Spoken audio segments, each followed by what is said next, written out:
Okay, hello, welcome to Pixels, the kind of inaugural edition of Pixels Roleplays. I may or may not upload this to my secondary channel, which I haven't used in a good while. I'm gonna actually try to start recording. Let me see what my recording settings are. Um, hmm.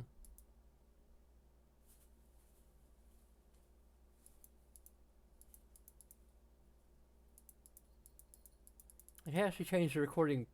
Uh,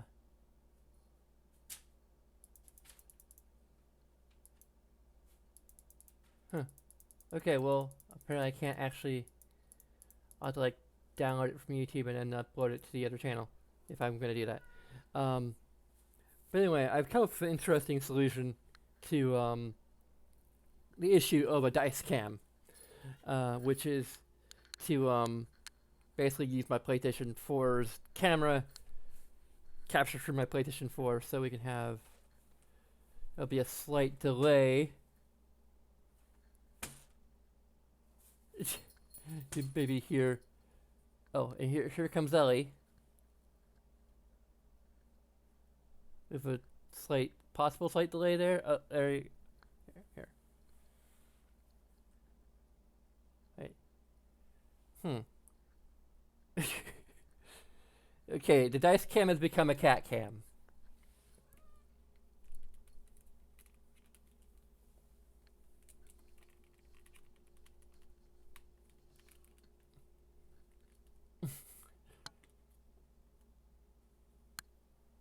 It has become a kitty cam. Not sure if there's any way to really extend it further. There we go. Finally capturing Eliana on the stream. This is eventually now a cat stream. There you go. That might work a little bit better. Stuff more clutter. This go aside. But anyway, um, so let's see. I don't have. I think I have another dice, like a smaller dice bag somewhere. It has like all my cool dice in it.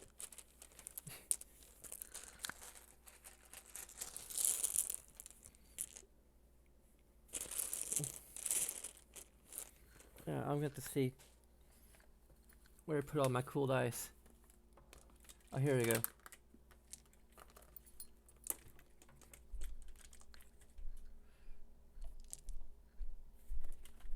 Including from the D&D starter set that I got like really like for $2 at a Salvation Army.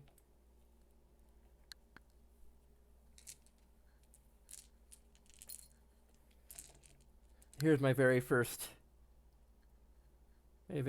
dice, which is, I don't know, really hard to see on the dice cam here. Yeah, I should put it up to this cam. It's not very well balanced because it's been like worn from being in storage for a long time. But still cool, and I cleaned it up as best I could.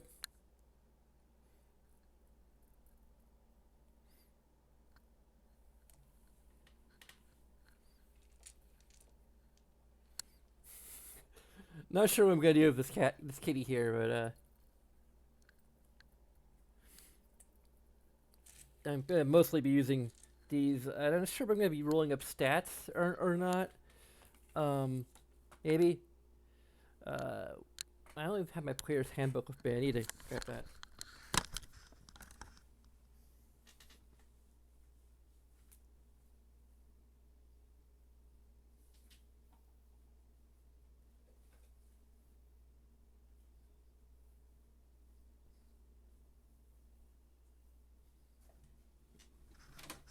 Okay.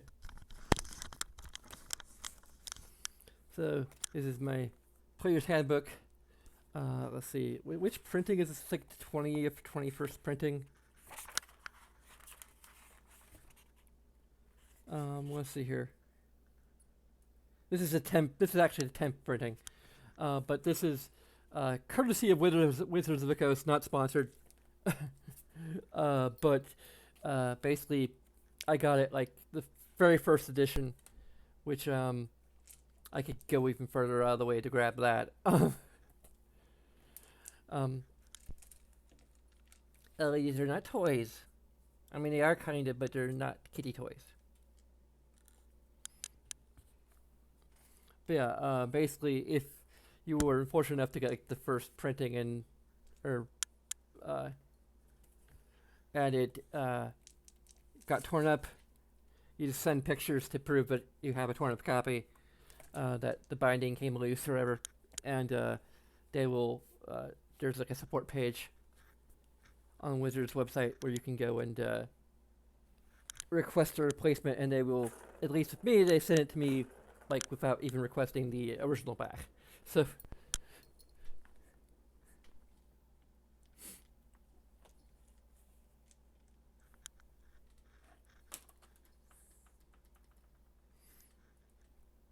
So that's great. I got this book, Xanathar's Guide to Everything, as part of the 2-buy-2 get one free deal on Amazon.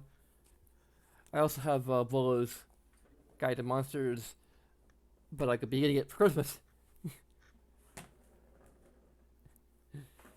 I also the other 2 books I got as part of the deal. Volo's was not part of the deal, at least I could see. I could have actually tried to add Volo's Guide to Monsters to my cart and see what happens, but hey, I got Eberron and Mordenkind's Tome of Foes, so now I have, aside from the core rule books and Curse of Strahd, I will have like all the monster manuals. I'm thinking of, I mean, I could just roll up the race randomly, but I kind of want to make a Tabaxi character, even though I don't have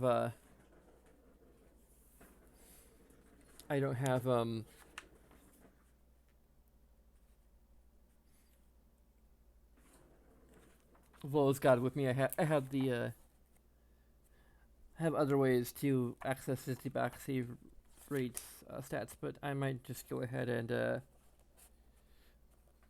go from just completely do this from scratch. Actually, it's just so I can like roll the name. I don't think there's like Tabaxi names in here. Yeah, I mean there are Tabaxi names on the.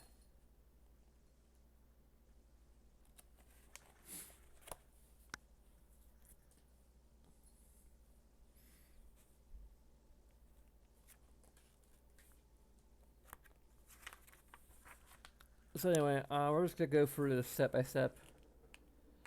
I guess you can't roll up the race randomly.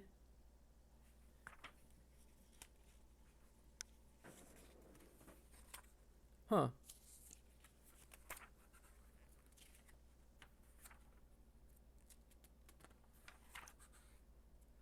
I mean, there is a way to randomly roll your race, actually.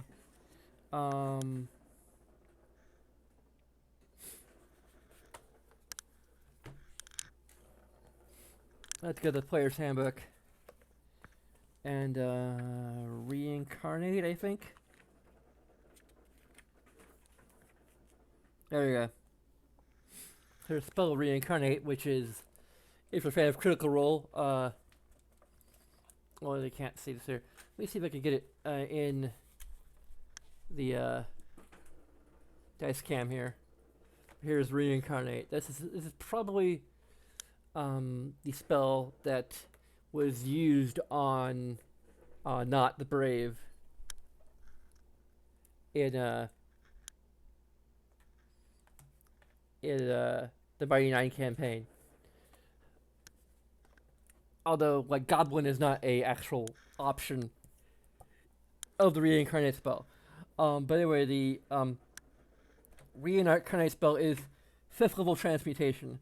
It has it's instantaneous, has verbal, semantic, and material components, which are rare oils and unguents. Unguents worth at least 1,000 gold piece. gold pieces, which the spell consumes. Ungunts. Ungunts?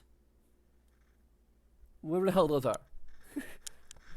But anyway, the description: you attach a dead humanoid or a piece of a dead humanoid, provided the creature has been dead no longer than 10 days. The spell forms a new adult body for it and then calls the soul to enter that body. If the target soul isn't free or willing to do so, the spell fails.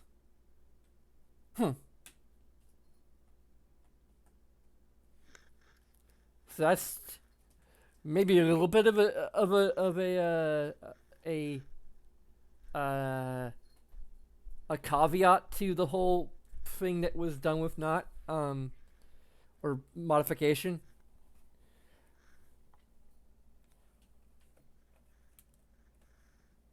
To it. I mean, there's probably, like, I imagine there's roughly 2 modifications to it. One is that there's no willing creature thing. When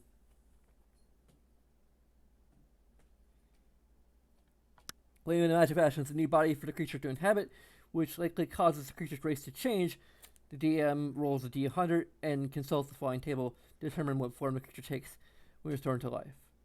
Or the DM chooses a form.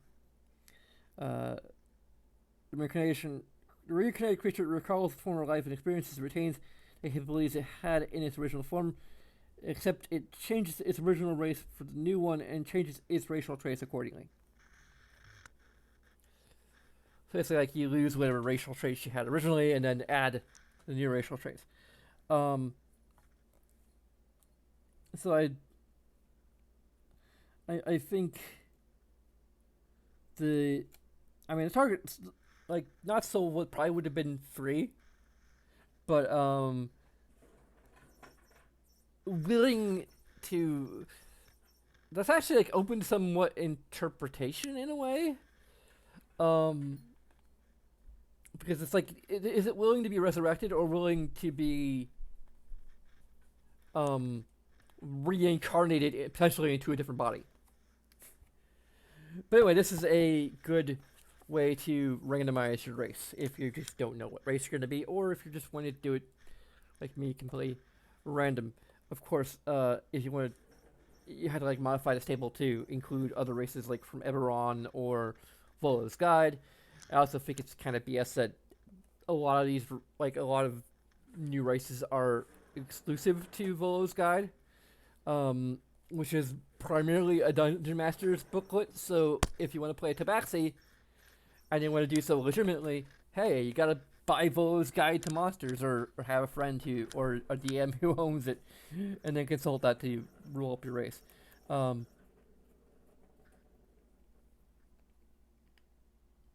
I am a DM that will have it, so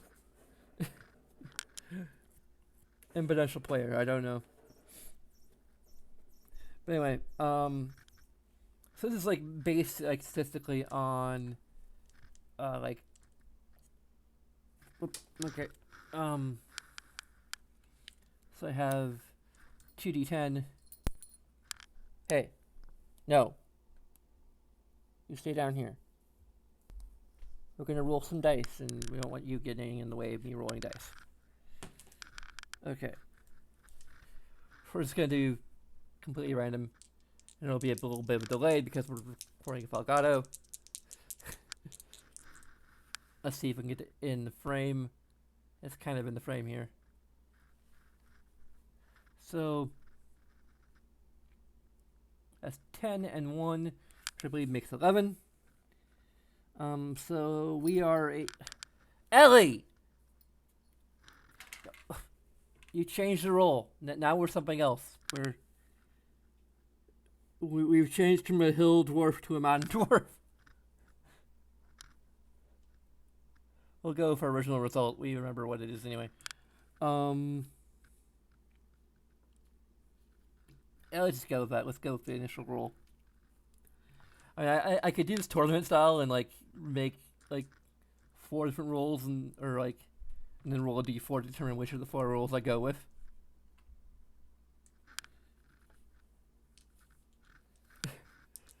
Like that's kind of like one of the things I like to do. Um, we can also like engage chat and like they could decide which race is going to be. Ellie. We have a vote, but I don't have enough viewers to do a vote. Apparently, I don't have anyone. Let's just roll 4 times.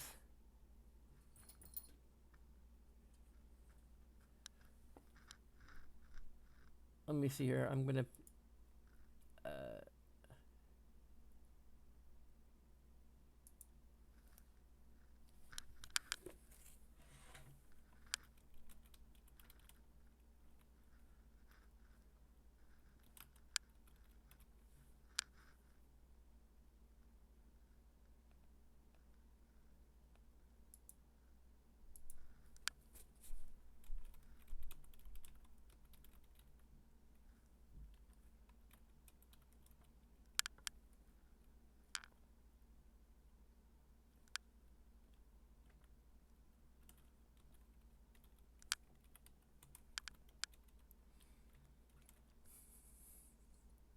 $28.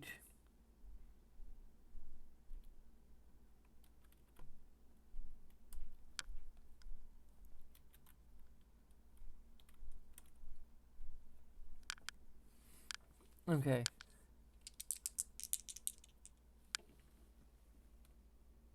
That's 98. Man, this is not very good at like capturing what I'm rolling here.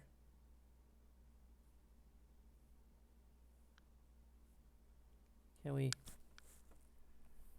really see what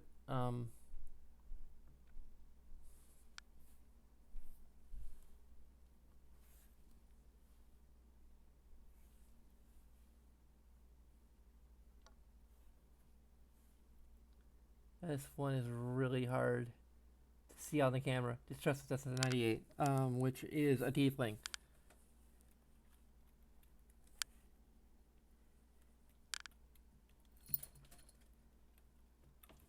No, Ellie, stop it! Quit it! What? Let me play with that. Please. I don't like to yell at you, but you... Hey.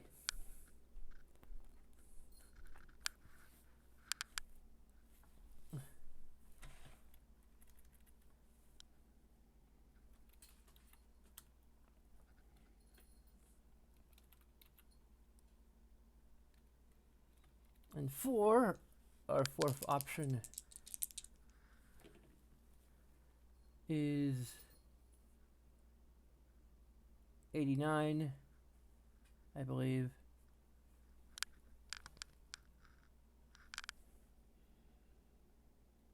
Which is a boring old human. Okay. I'll roll a d4. That's a free, you can't really see that. I can kind of see it. Okay, so that's tiefling. Yeah, sure, tieflings are kind of cool. We also just narrow it down to like odds and evens.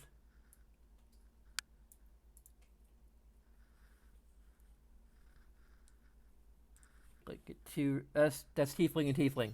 It's meant to be tiefling. Okay.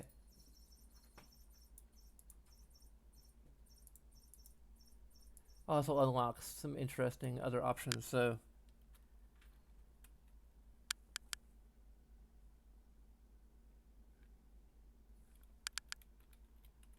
a Torg? Torgo?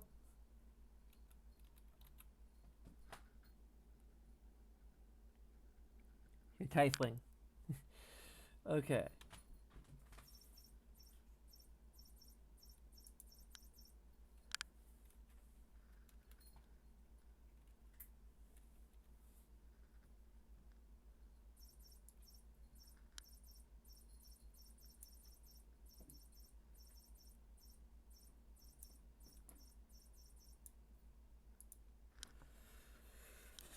So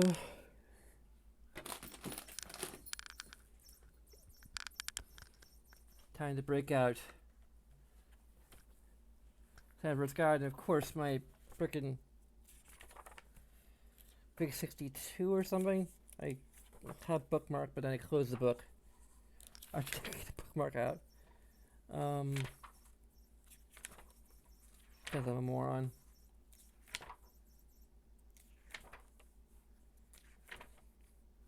I like Xanathar's Guide because it's like as much a player's book as it is a dungeon master's book.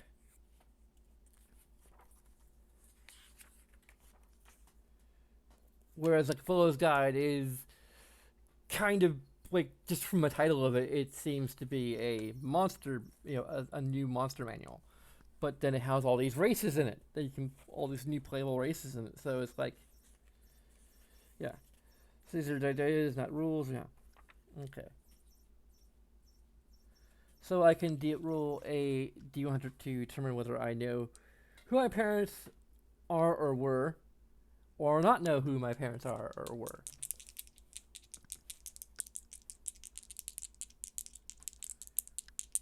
I'm probably going to prefer to know who at least one of my parents were. Okay, 73, which I believe, or 79? Yeah, 79, I believe, which means I knew who my parents were. I'm not even going to put that in there.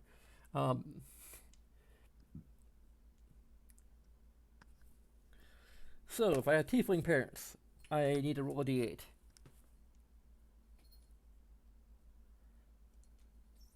Could be this thing.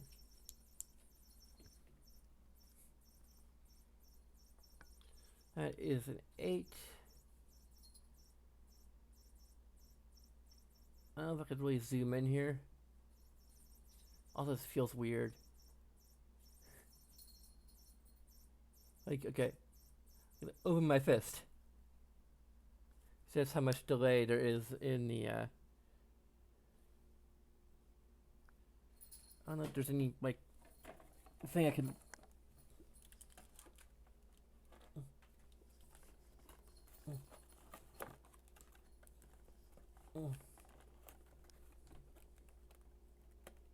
Might be a little too low.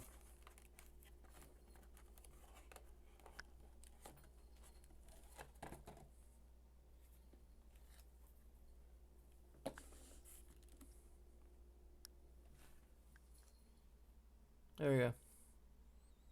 Might be a little bit better. You see that it's an 8. Cool.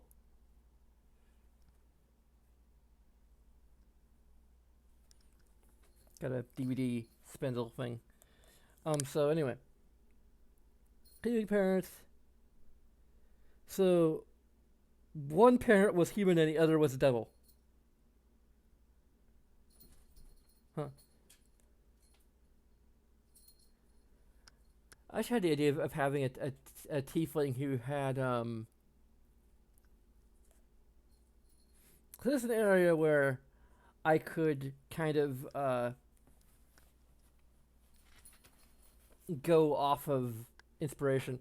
I had an idea, I forget what the name of the character was, for a tiefling character who had like a human sibling, which would be, the idea that both parents were humans,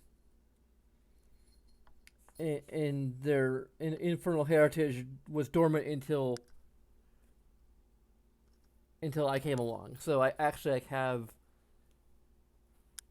my character would have at least,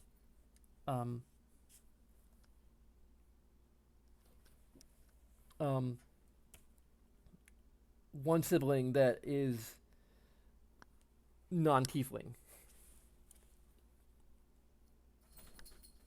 Yeah, that's kind of a neat idea.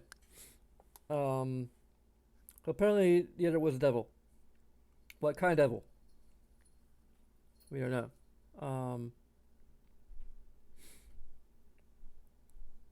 I like look up like all the different types of devils there are.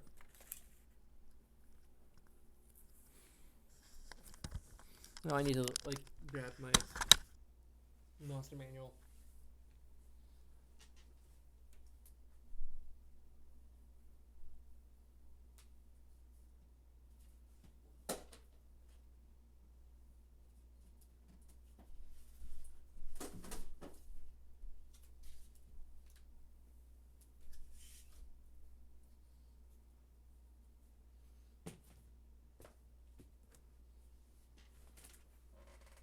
let's look at the Tome of Foes.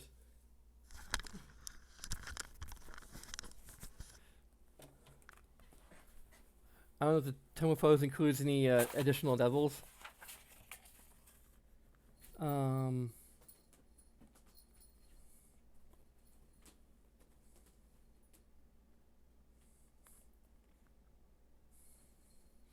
There's Orcus. I don't know if he's actually a.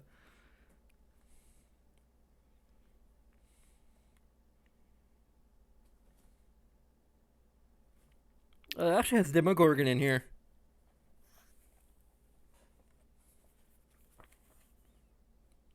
So I actually like using Demogorgon without having to buy into the Abyss.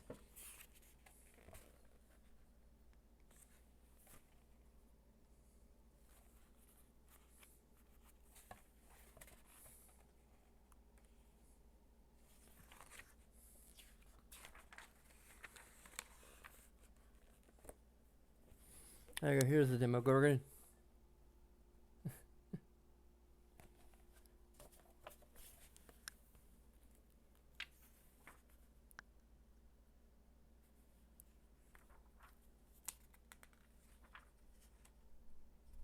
But there are demons. I think that the book says devils, so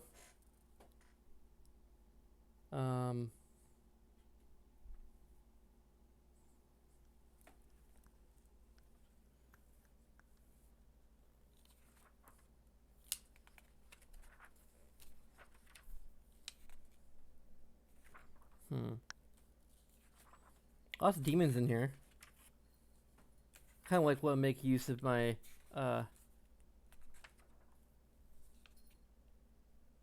these are undead. Clockworks.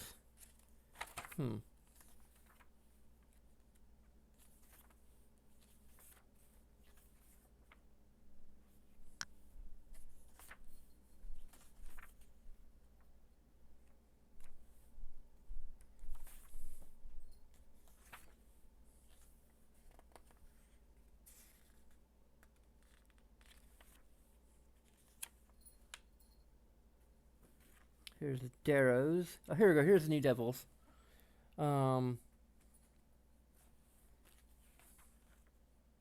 There's the Abishai.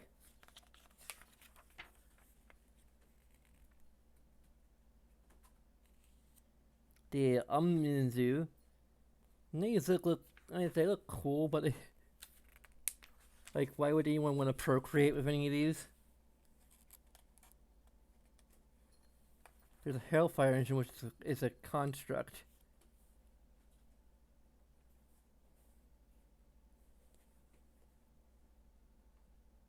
There's a Narzugon. I don't know, maybe a Narzagon?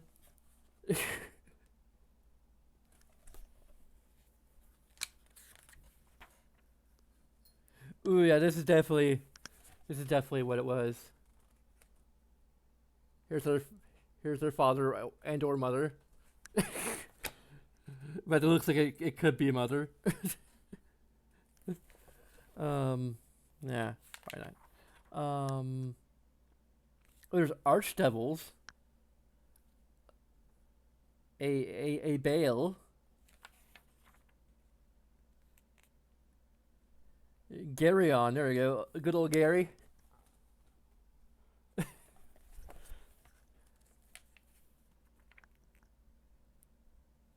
Hutijin.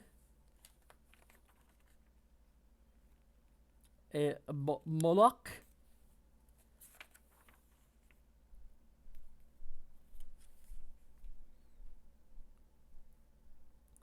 A TT Villas.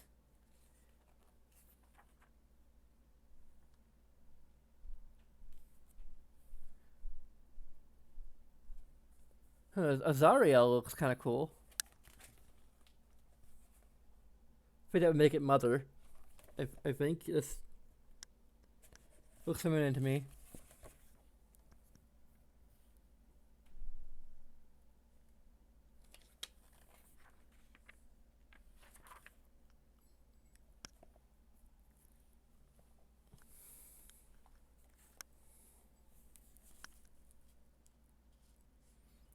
So okay, Zariel, I think that's what they're Zariel. Um, Rule Avernus, the first layer of the Nine Hells. If we're gonna go to get that booklet or whatever. First layer of the Nine Hells. Once a mighty angel charged with watching the tides of the blood war, she succumbed to the plane's corrupting influences. This is actually a specific character in the Nine Hells, apparently. She succumbed to the plane's corrupting influence and fell from grace. She recently reclaimed her position as Archdevil of Avernus after the cautious Bel proved inadequate at marshaling his forces to launch offensives against the encroaching demons. Now Bel advises her and helps her manage the war, though many whisper that her true agenda is vengeance against Asmodeus, and her true plan is to drive him from the Nine Hells. All who enter and exit the Nine Hells must pass through Avernus, so the infernal armies muster on its lair. Here, the Omnisus guard the citadels overlooking the river Styx. Much of the fighting of the Blood War takes place, and devils gather to invade the abyss. Anyone hoping to reach the lower levels must first contend with the darkness of its lair and the myriad threats it houses. Thari manages it all and has the ultimate say over who comes and goes. Given her role in the Blood War, Zariel is keenly interested in collecting souls from the greatest warriors on a material plane and securing their loyalty. She bargains hard, and mortals end up worse for dealing with her because she holds all the cards. A bargain with Zariel is eternal. There is little hope of wriggling out of it. However, she does expect the best from her servants, and so she allows her mortal followers to live out their lives, ever honing their talents so that she can put them to the best use when she finally calls in their debts. As a result, Zariel's servants are universally effective, disciplined, and dangerous. Well,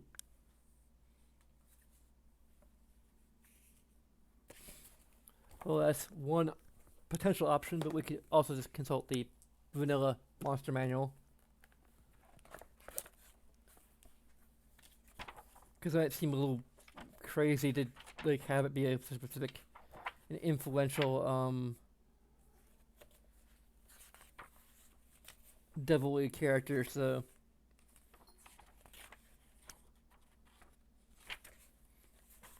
we haven't even gotten to past the here we go,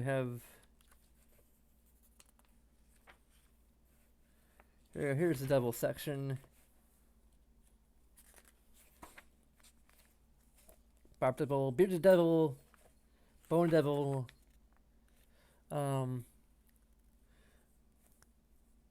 there's the Erinyes,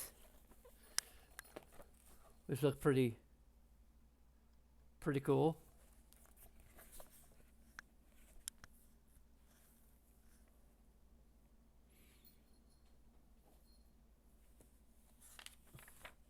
No real details on their lore though.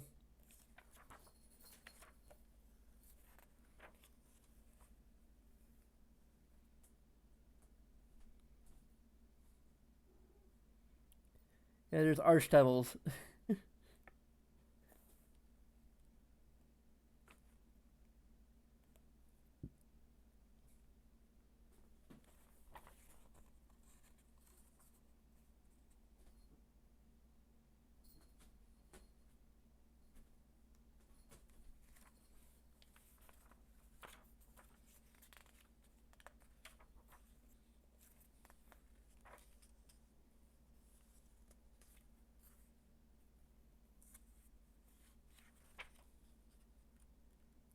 It doesn't really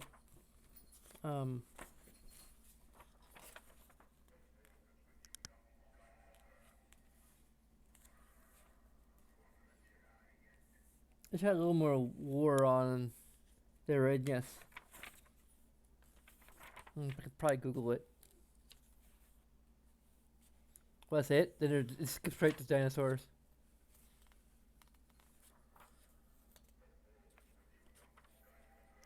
Ellie, quit activating the um.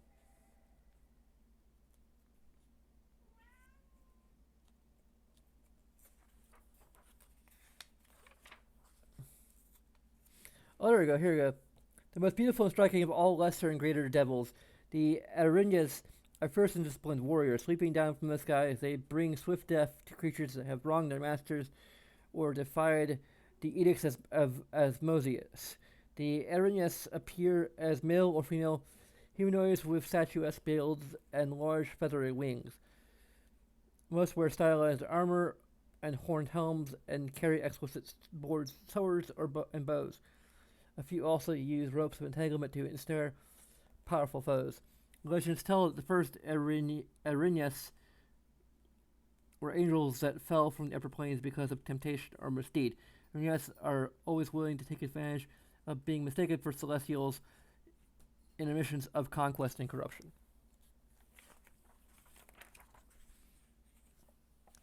So, I don't know, let's make it like a 1 in 3 chance, possibly. We're gonna make this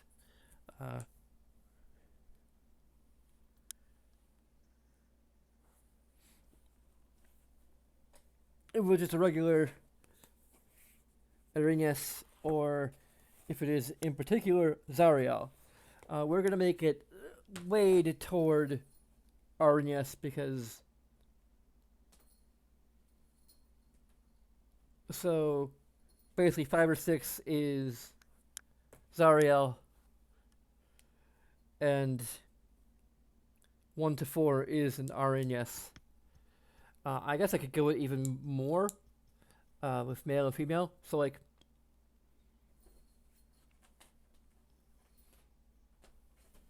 let me just type this up.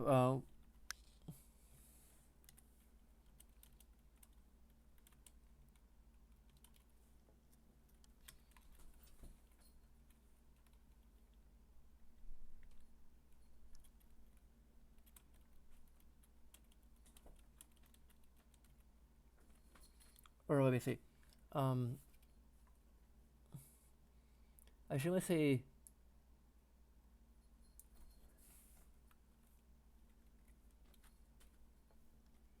Let me make it more.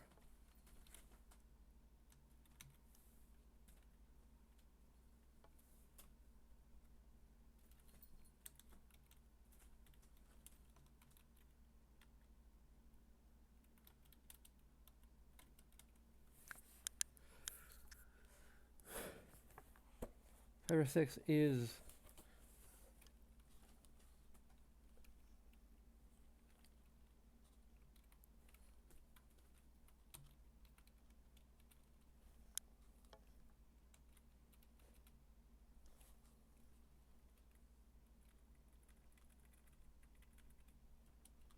I was gonna say ourselves. Well,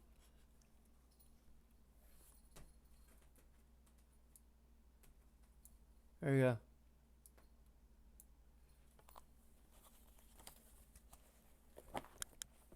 To randomly determine our ancestry.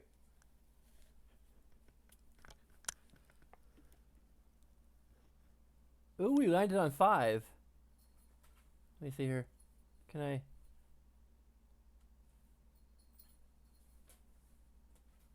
It's kind of upside down. Maybe. Oh. That would be upside down, wouldn't it?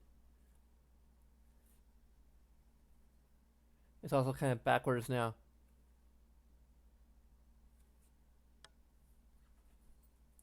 Let me try to fix that. Where is Elgato? There we go.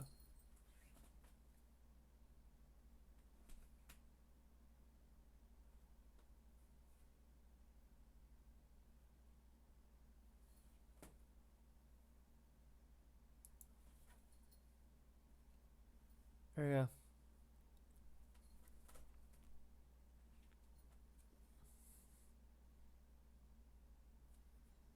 Or I can just flip it vertical, actually.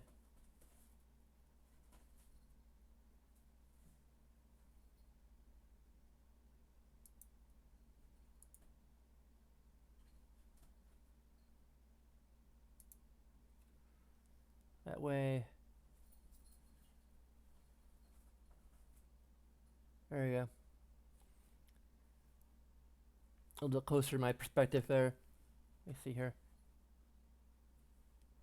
I still have to like, it's still a little weird. There we go. Set 5, so it is Arnius! Yay, that's kind of like what I wanted in the first place, sort of.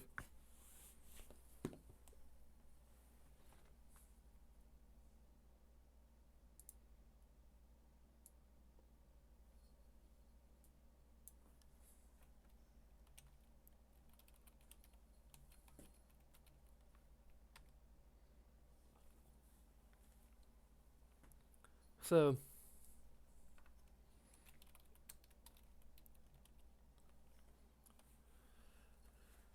let's look up. Let me see here. We have random name generation. Let's just figure out what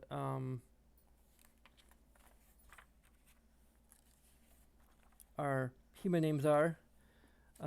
We have.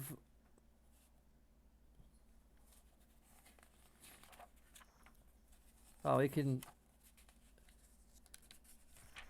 Let me see here. We have.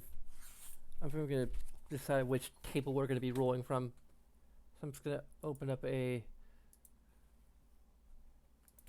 notepad here. So.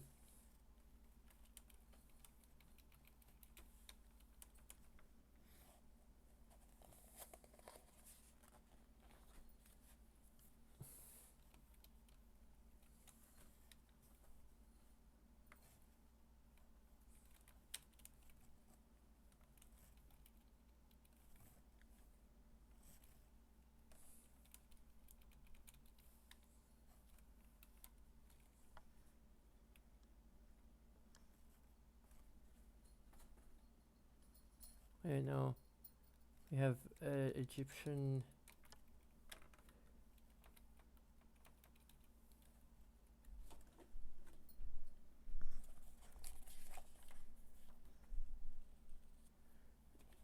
English.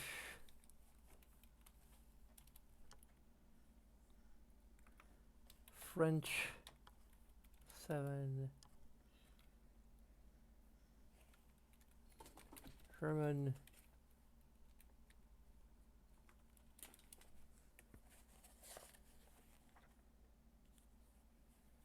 Greek.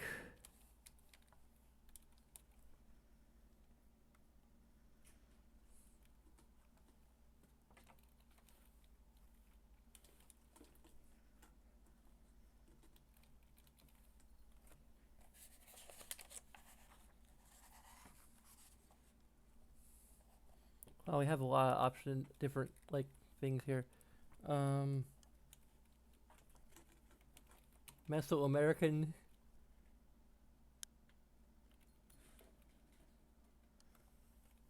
Niger Congo.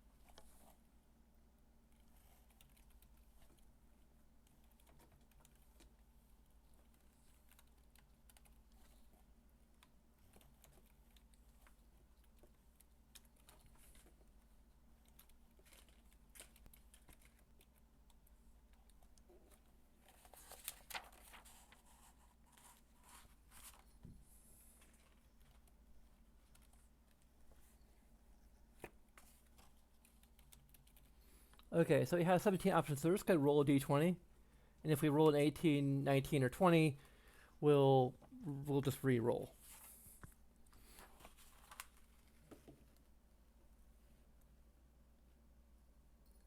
It is a 12, which is I should like just drop Niger Congo from the frickin'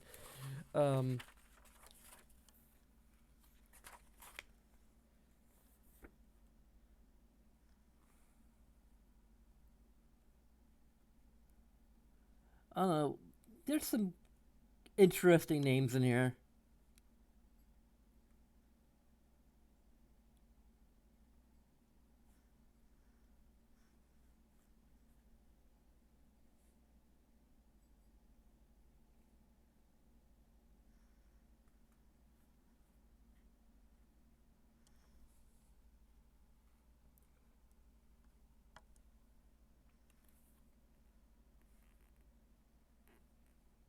But a lot of these I would probably butcher the pronunciation of.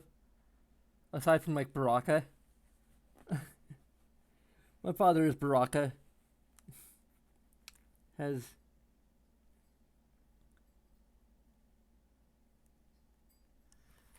actually let's just do let's just do this tournament style like we did with add an extra step. So I'm gonna put that up on the screen. I'm just gonna put it.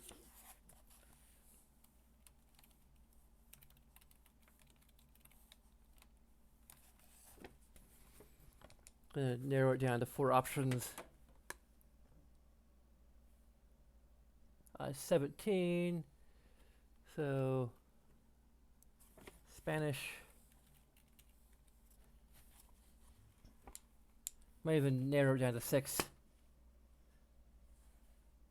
That's a 20. We can re-roll. 14.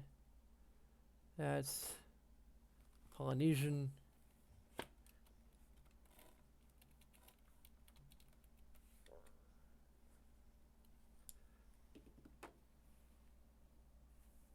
$14 of it is also Polynesian.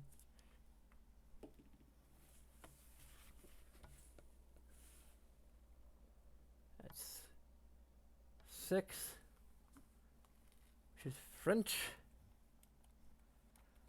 We're just gonna narrow it down to 4 because there's such a wide number.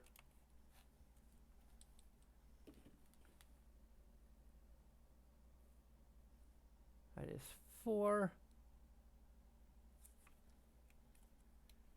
Egyptian. And our 6th option, 18, gotta re-roll. Let's try and get it in camera. No, okay, maybe not. That is 11. It's Mesoamerican.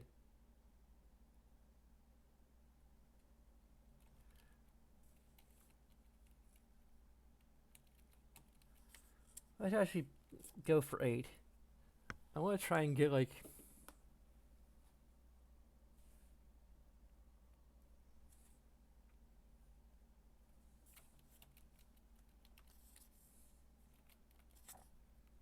I haven't used the D8 for anything since 15 Roman. I was hoping to get Norse in there, but okay. Which will be free Polynesian. Let's narrow down even further. Let's waste people's time even more. Let's see. Let's look at the Polynesian names.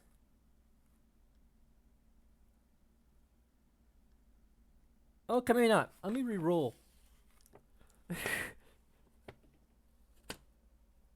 5. That is Egyptian.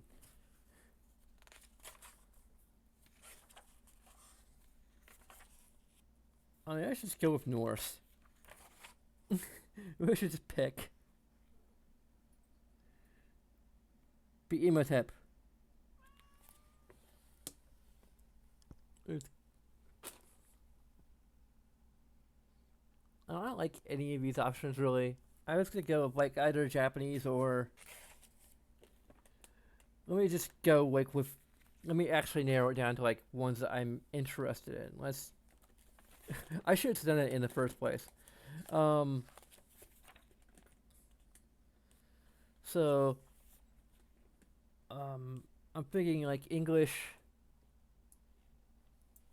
So like 1 to 2. English.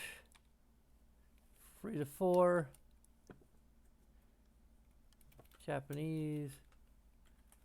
5 to 6 north.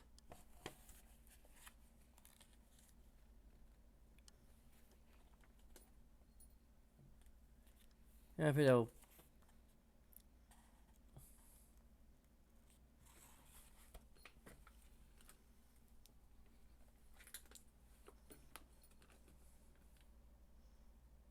so 3 to 4. So we're going with Japanese. Okay.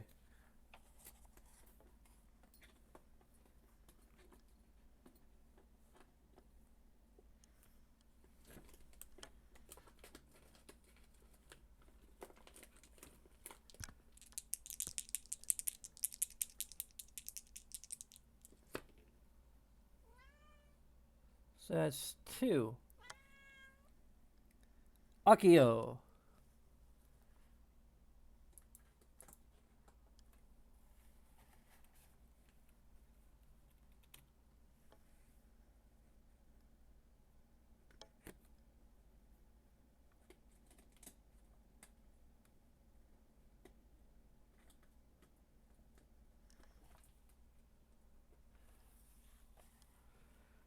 We don't have last names in here, so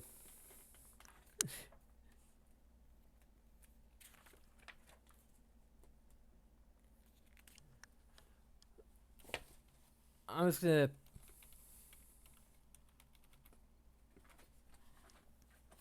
go with there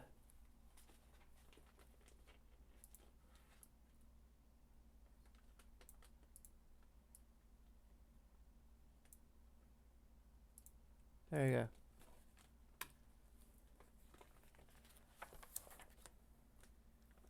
So birthplace.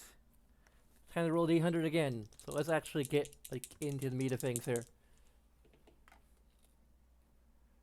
39. Let me see if I can get this in a position where you can. There you go, 39. Which means that I was born in home.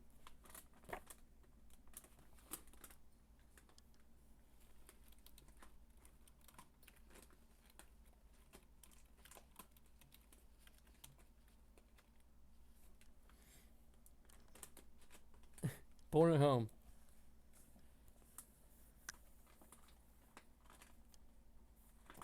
Whoever that may be. Siblings. We roll a D, just one D10. Determine how many siblings we have.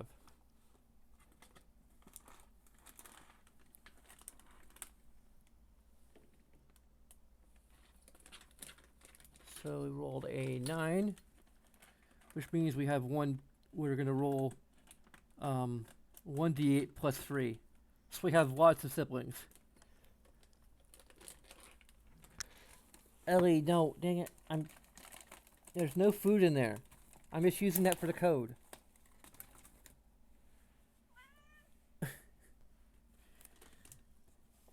There was food here. It's gone now. She's trying to get into the cat chow bag.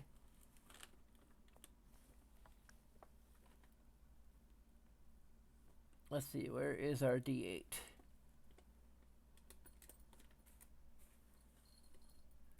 There we go.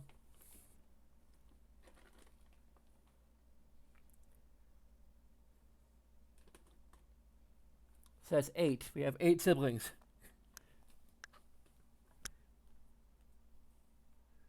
So we might need to start a new text thing here.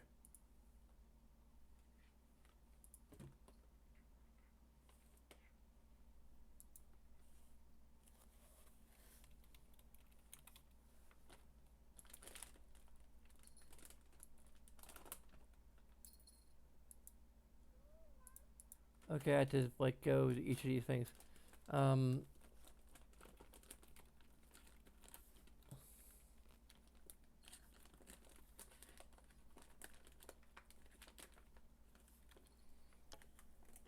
So we need to roll 2d6 8 times.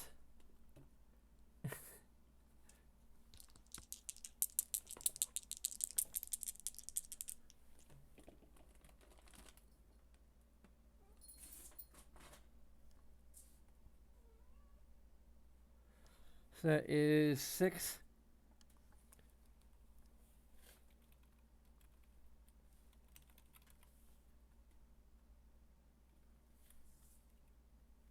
Okay.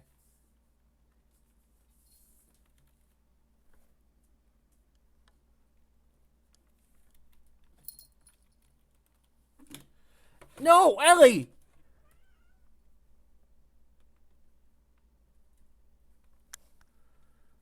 Okay, so we got...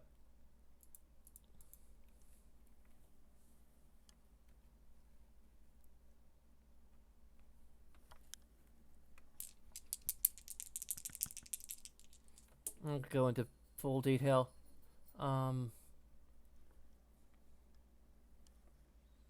So 5, that's 11, so that's a younger.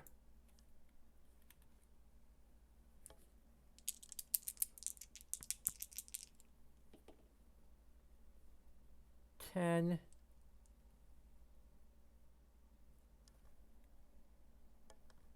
Another younger.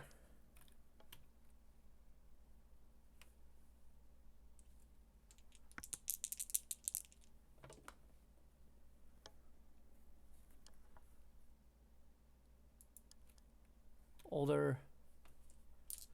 I'm gonna roll up their names, that's gonna take forever.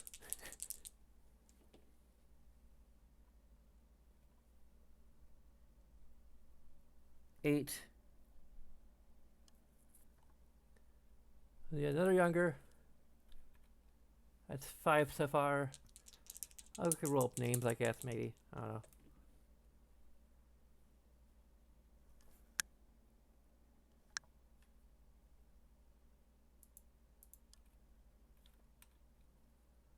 Three of each, so we got the last 2.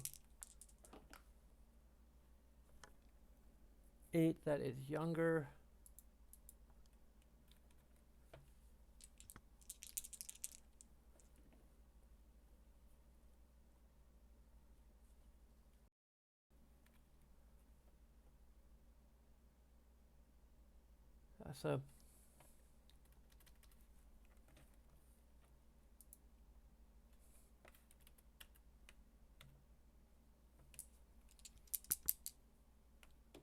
So let's roll it.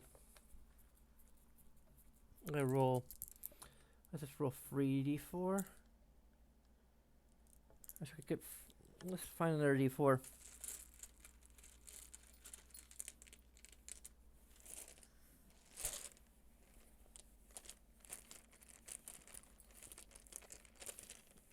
I have a kind of cool. I have a d4 with like Elvish script on it somewhere.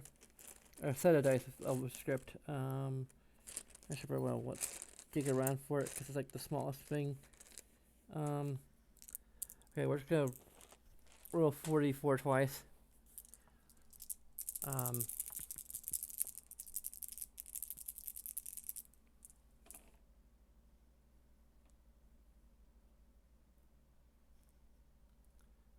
So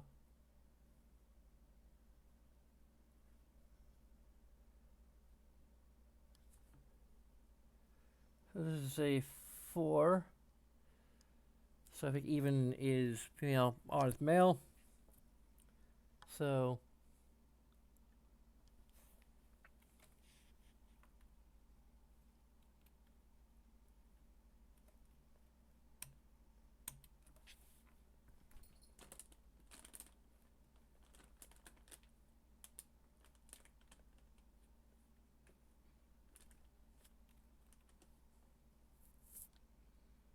that's and female again.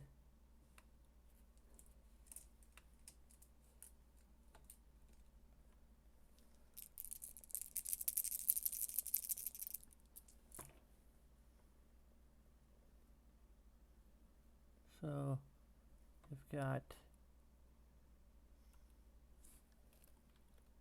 female, female, female, male.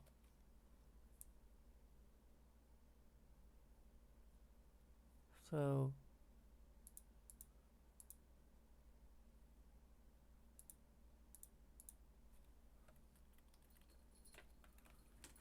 or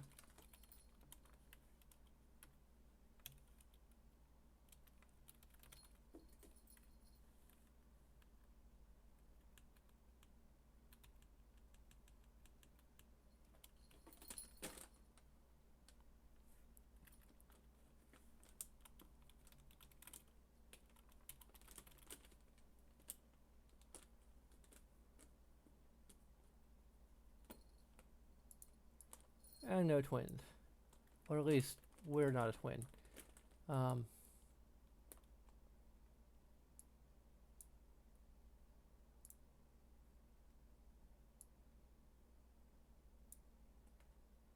sure what this is.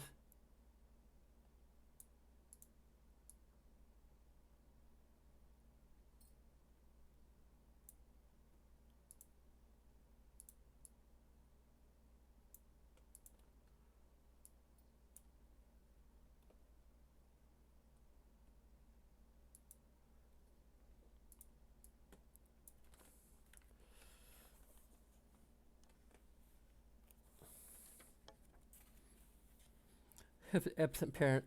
Like, I imagine that Zariel would be absent. Like, she's kind of busy, you know, ruling Asmodeus right now.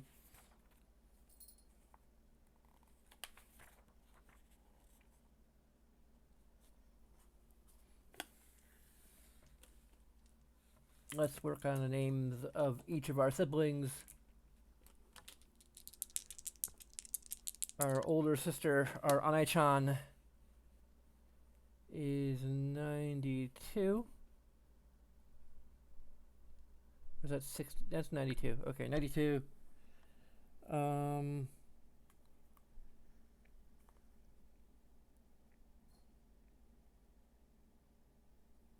Tsukiko.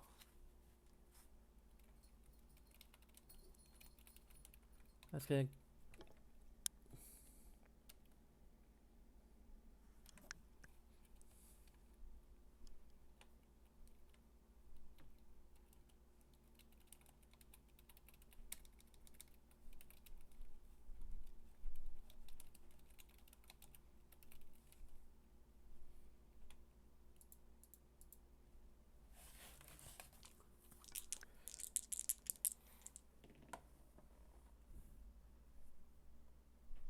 $66.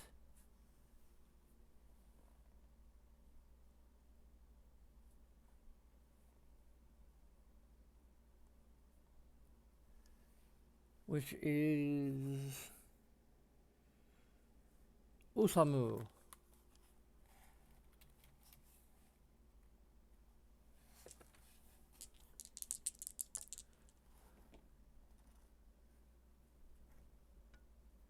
That's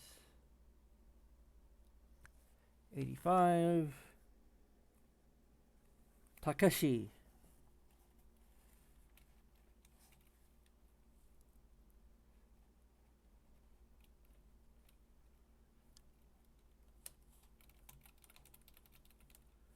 Our younger brother is number 69, dude. That's Sadao.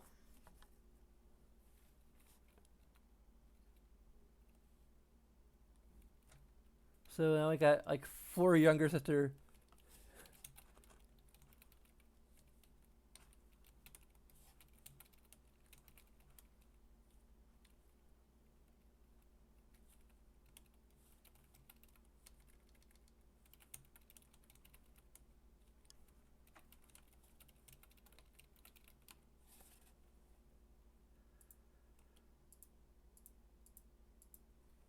Okay. 77.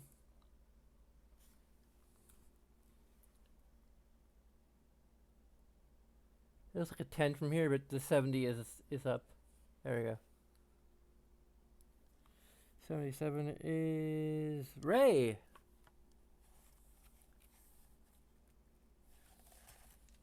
Sonakoku. Something. 78. Also Ray. We can't have 2 sisters named Ray. That would be confusing. 85.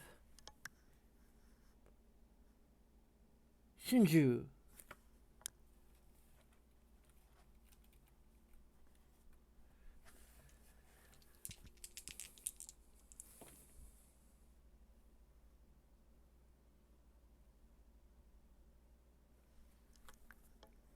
71, Naoki.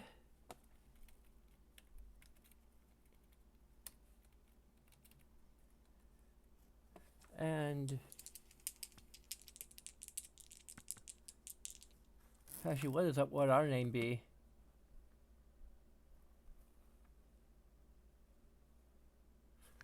$45. He.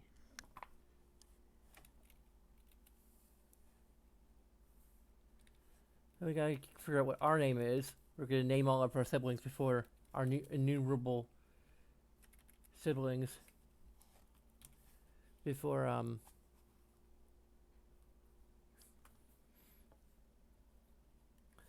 so we could probably come up for a given name.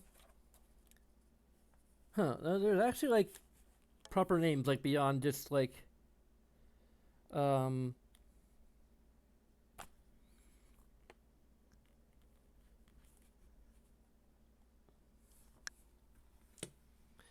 I mean, we could roll for whether we are male or female. I mean, my preference would be female because I like playing female characters. Even is female, so we are female. So we're gonna roll probably both on the tiefling table and the Japanese table.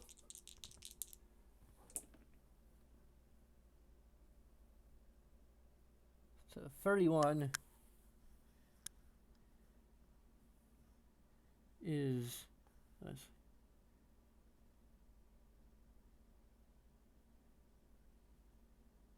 see. Oh yeah, we have like a virtue name, which is Hecate.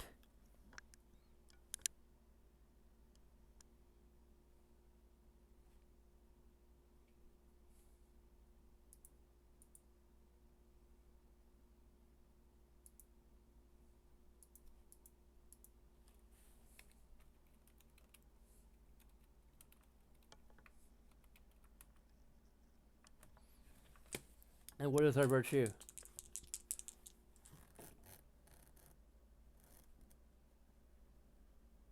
$51. Love.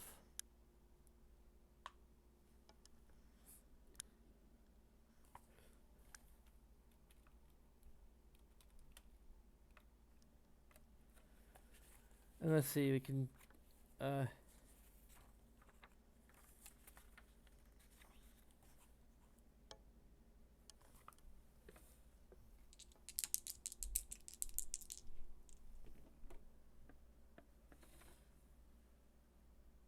01. Aika?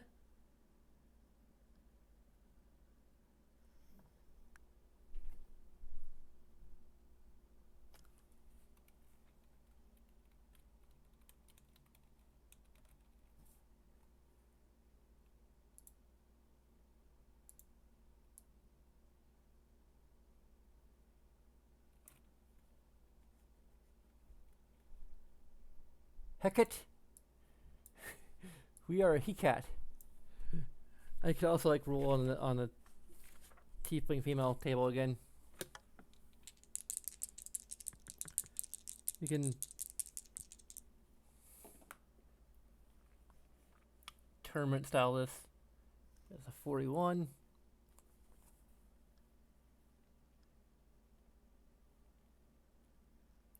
Costea?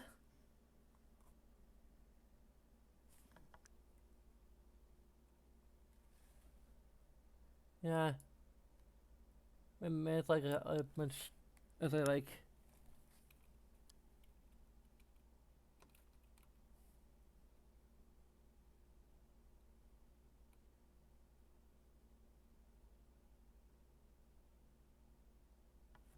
Castella. Oriana.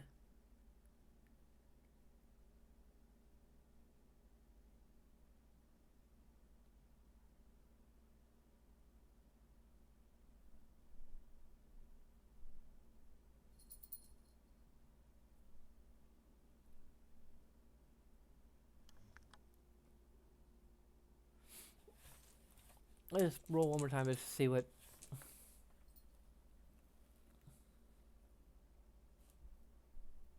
That's 98. Vipper. Look at all the like the names here. There's Pyra, Nija. Oh, I like Nija. Nija Aika.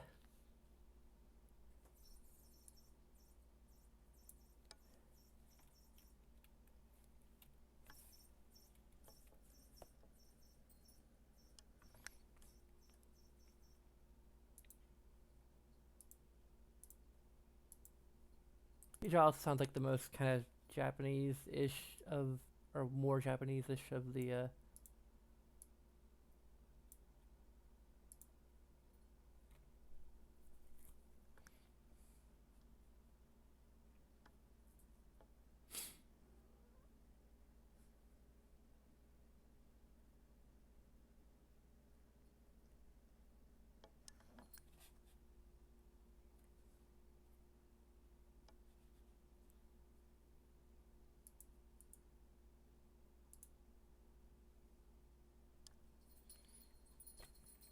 Anyway, I'm not sure if I'm gonna keep the bookmark name section.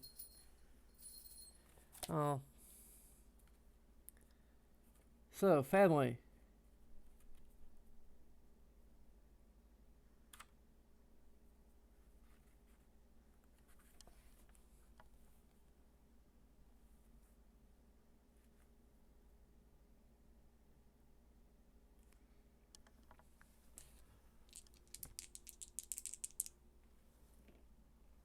So we got 93,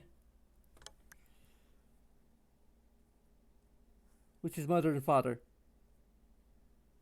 That would be interesting. Like, I don't know, like story-wise, I'm not sure if that like works exactly. Like I kind of want to avoid that because, like, our mother is an archdemon or archdevil of Azeroth, so it doesn't seem like the kind of situation where we would be raised by both parents. Like, we either would be placed in strictly in the care of one or the other. Like, either Zariel decides to raise us as her own within the Nine Hells, and we just sort of leave and go forth to do adventure things later on, or she just hands her daughter over to the father, or we end up in an orphanage or whatever, something else happens, and we end up in the material plane with something else. So I've been a pry roll until we don't we get anything but mother and father. So that is, I thought it was a 50. It couldn't have been 50. It's 60, 66. Appropriate. So single mother. So we are like raised by Zariel in, which I think we're gonna get rid of the Ica.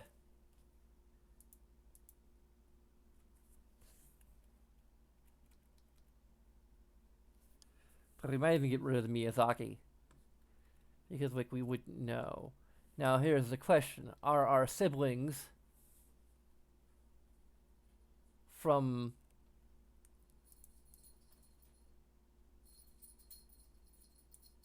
how many of our siblings are from our father and how many of them are from our mother?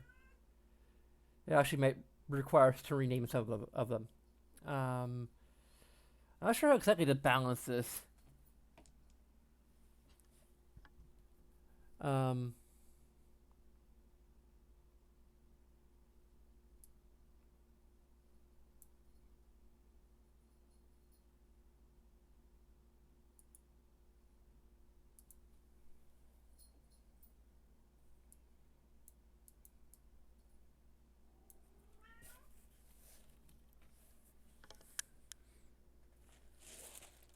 let me make sure I in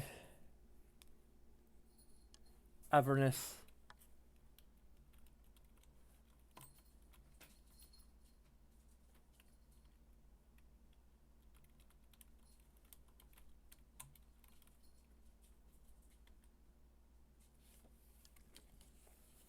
So let's go down to the list of 8 siblings.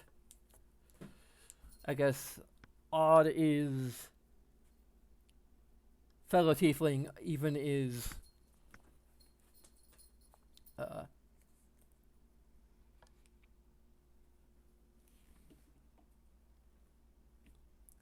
odd, so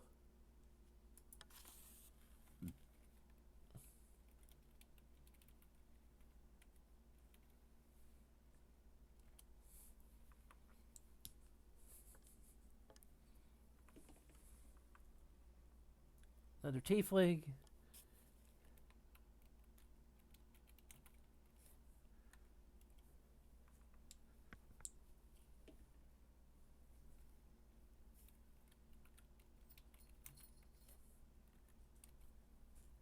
Yeah, like redo their names. Wow, we're getting lots of odds here.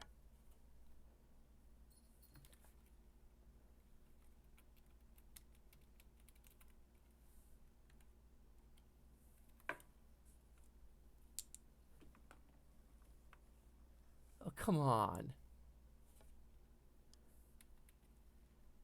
I've already taken my favorite names and apply them to the,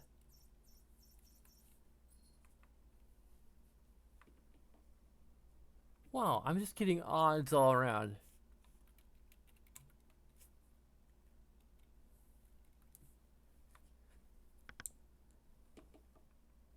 There we go.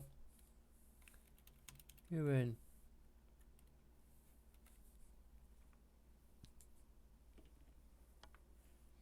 We have like one human sibling.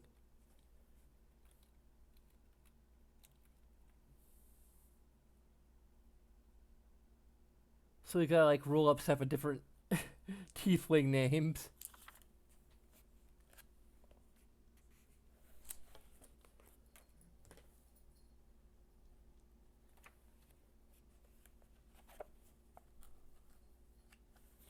Yeah, we'll do that later.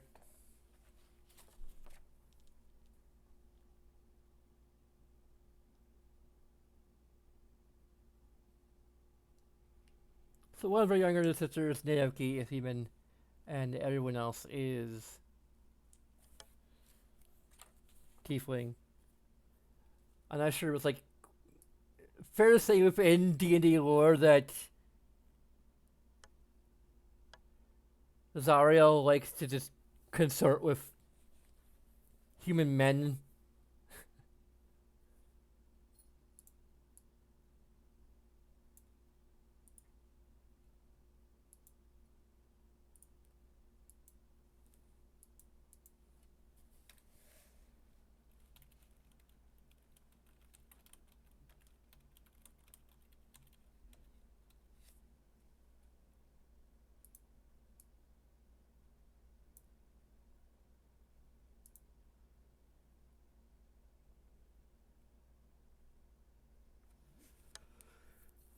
Okay. Absent parent. So we had to roll to determine why our parent is absent, aside from, you know, having left to, parents disappeared to an unknown fate.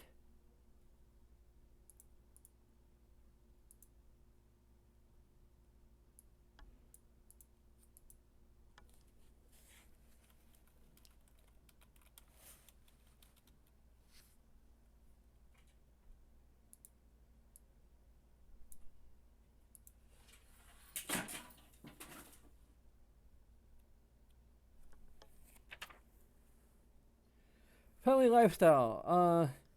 We're gonna roll 3d6. Um,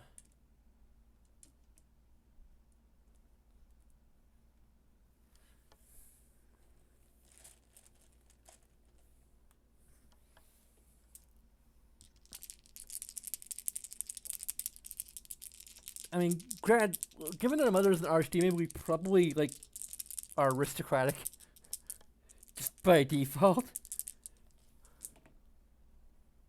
1, 2, 1. That's probably like we're squalid.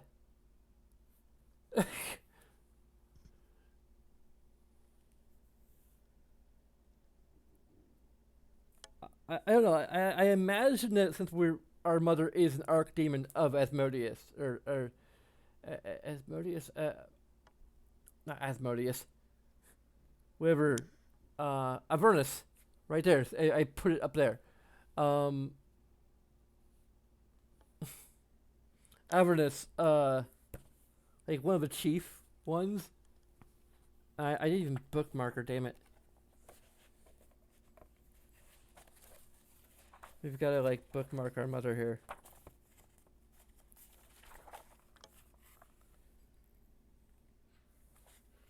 That's 180.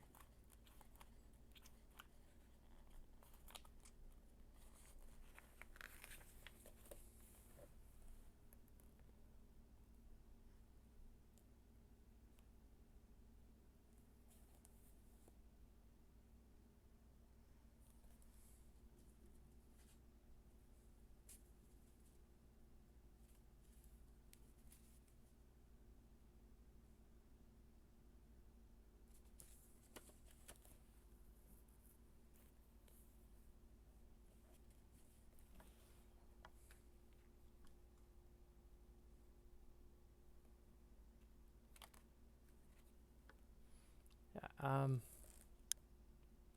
yeah, she rules Avernus. Like she is the ruler of Avernus. So I think we have an aristocratic lifestyle. I think it's determined by all other aspects of our backstory. So we don't even need to roll for this. Like we just have like whatever the hellish um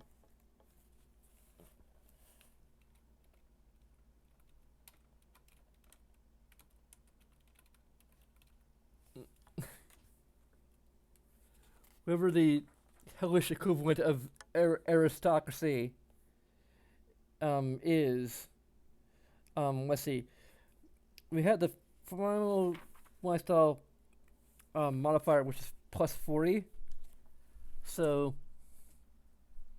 we'll figure out like what my childhood home was. It's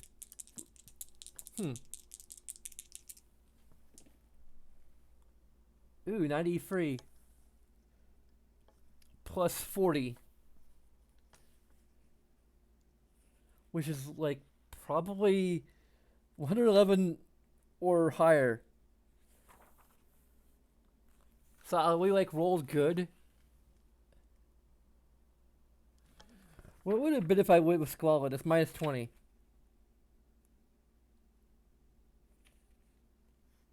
That takes us down to 73, which is a large house. We lived in a squalid. We lived a squalid lifestyle in a large house. It's a very run-down large house. But yeah, we lived in a palace.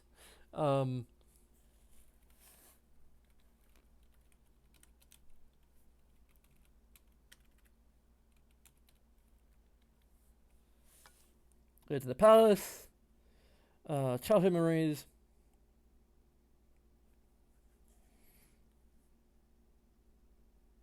We have 3d6 plus a charisma modifier. Hmm.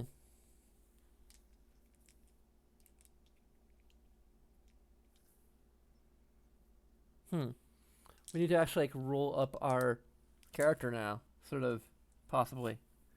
Um.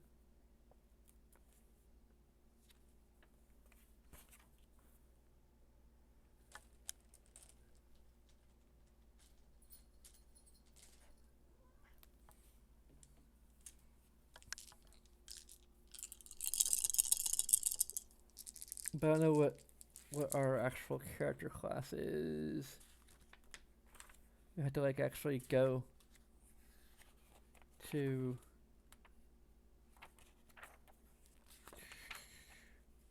like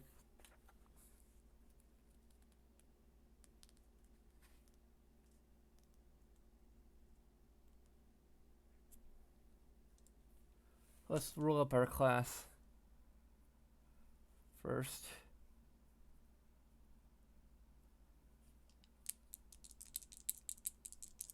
It's funny we only get I think in the starter set we only get 1d10. So don't get like any percentile dice. So 81, that makes us a rogue.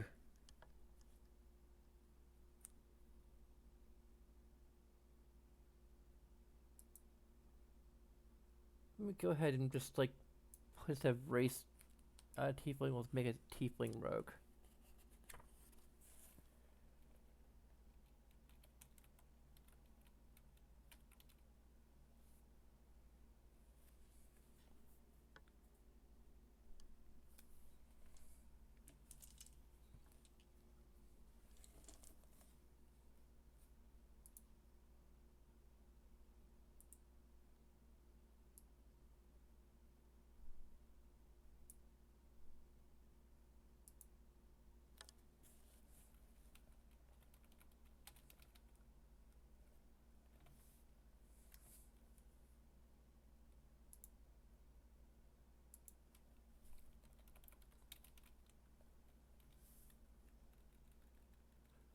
Let's get our attributes here.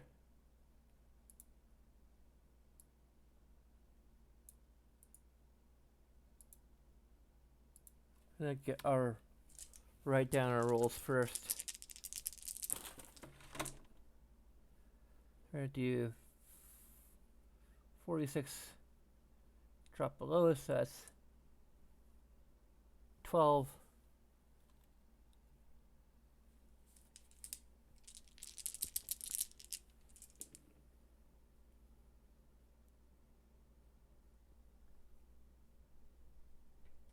A 6, 3 and a 2, drop the 1. So that's 9, 10, 11.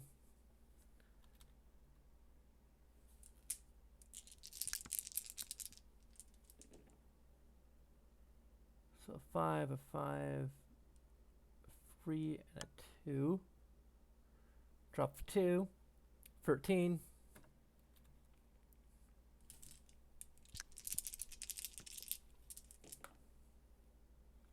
A 6, a 6, and a 5. That's really good.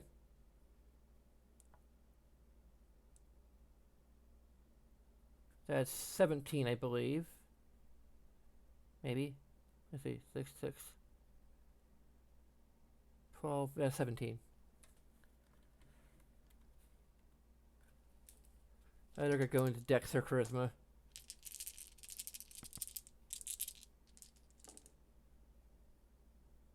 So you got 6, 2 4s, a 3, drop the 3. That's 14. Just 1, 2, 3, 4, 5. Okay, so do one more roll.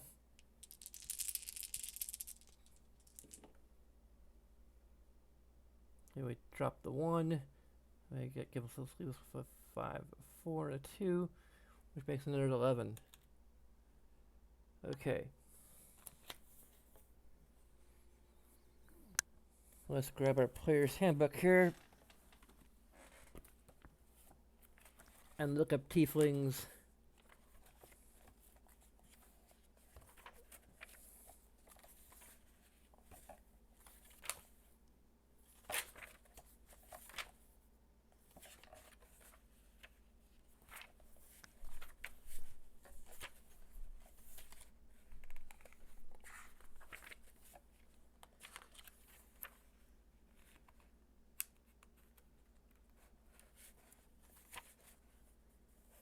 Okay. See, so we get 1 to intelligence and 2 to charisma. So if I made my charisma if I simply 14 put into charisma, then it would be 16.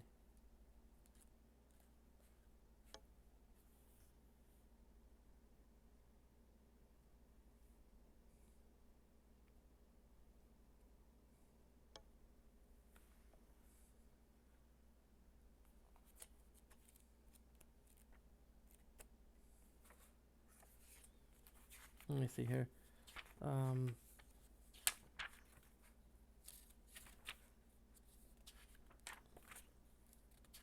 Look up.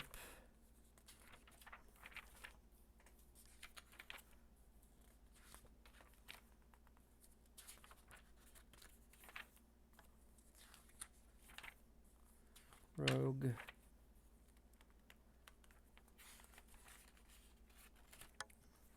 Let's see here.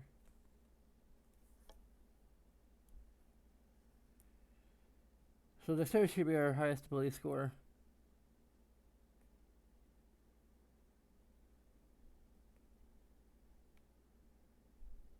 So yeah, I'm gonna go for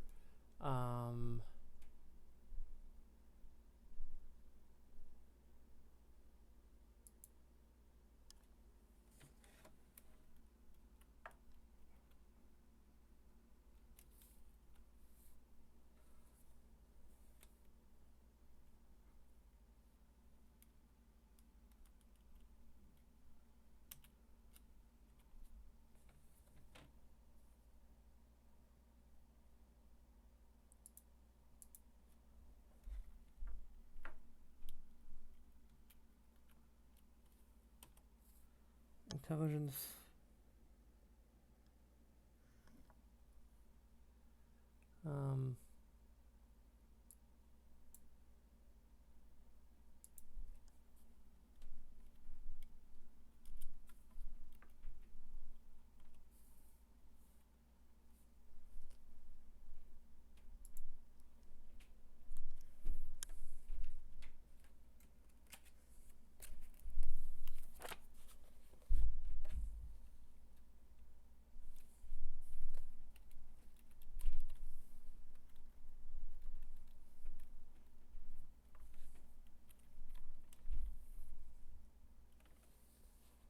Okay, so let's look at our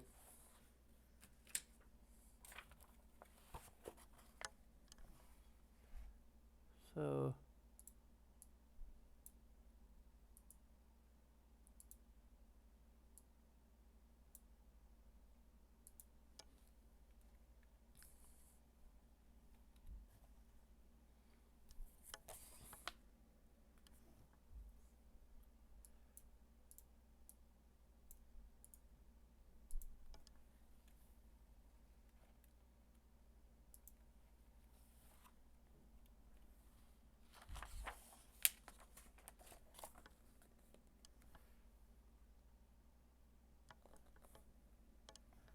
okay, then let's get the character sheet.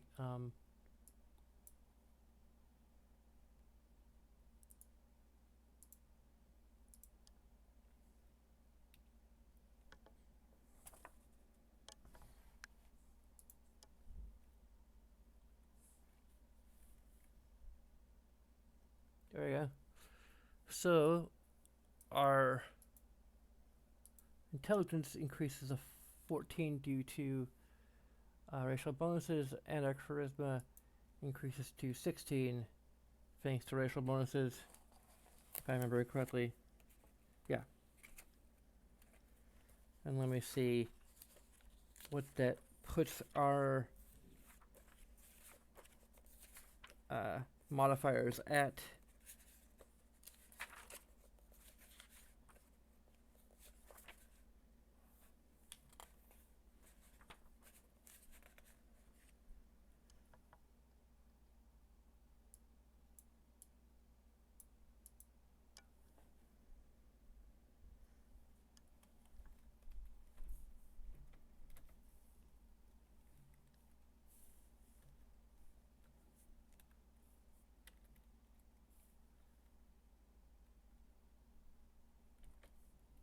Dexterity 17, which is plus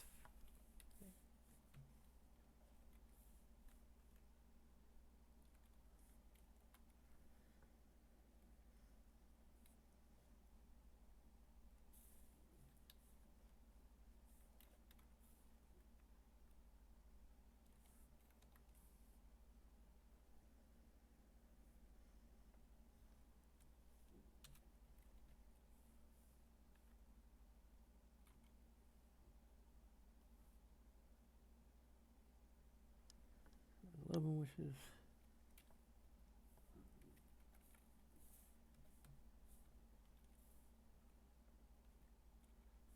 16, which is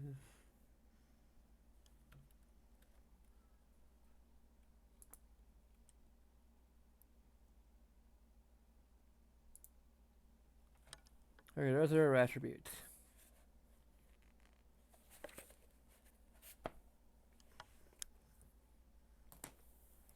So we got charisma modifier. So here's our childhood memories. Which could probably roll up.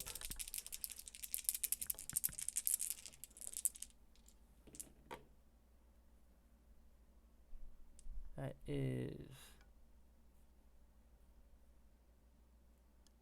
6, 1, and a 2. That's 9. Plus our charisma modifier, which is free. So 9, so that's 12. I had a few close friends and lived an ordinary childhood. Boring.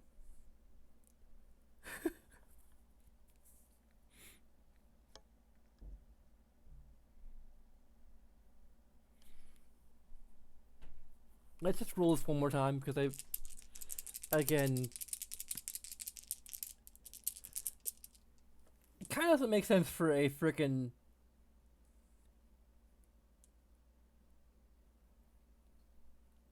I guess like ordinary for someone growing up in 9 Hells. That's 5, 6, 9. I had a few close friends.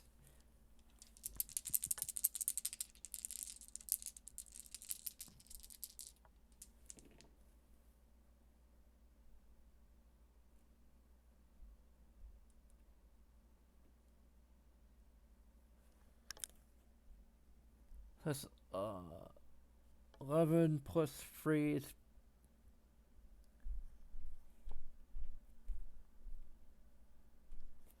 is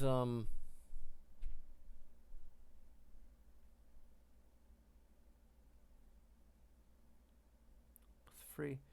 See, 8, 12, 13, 14. I just had friends in my childhood was generally a happy one. I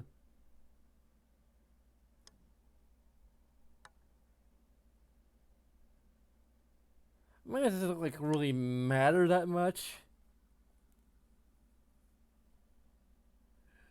But we could say everyone knew who I was.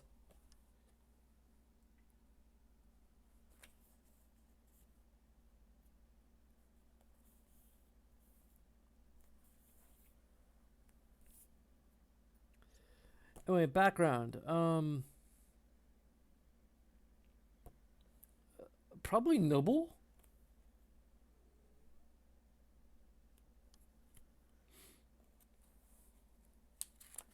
I mean, like, I am technically like Avernus aristocracy. I mean, I'm one of like 8 children.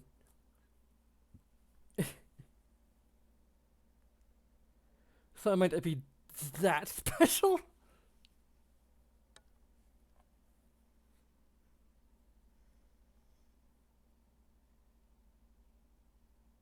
Like, I'm basically 4th in line to the front of Avernus.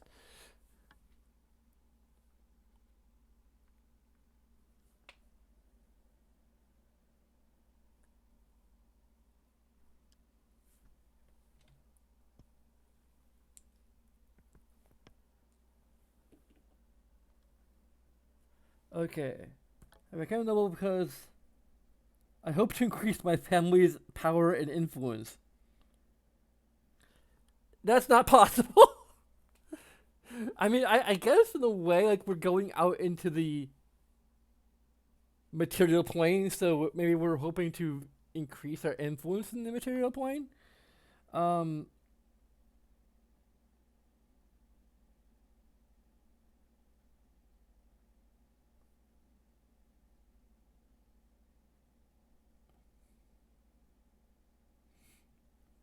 None of these like make sense.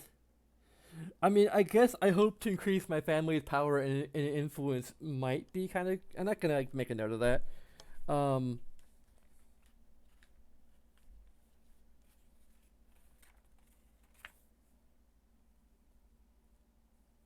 per se. Class training. Rogue. Why did you? What did you become a rogue? Free. There you go. An experienced rogue saw something in me and taught me several useful tricks. I'll just look at all the different options to decide which one like feels the most appropriate. I've always been nimble and quick of wit, so I decided to use this talent to help me make my way in the world. And assassins are free from me, so I focused on my training, on mastering the skills of my enemy to better combat foes of that sort. I decided to turn my natural luck streak into the basis of a career, though I still realize that improving my skills is essential. I have a group of ruffians who showed me a sucker for a shiny bubble or a stack of coins.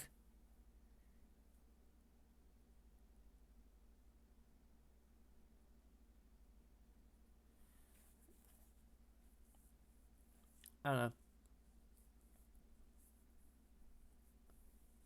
It could be that life events. So what is our age? We can't like really okay,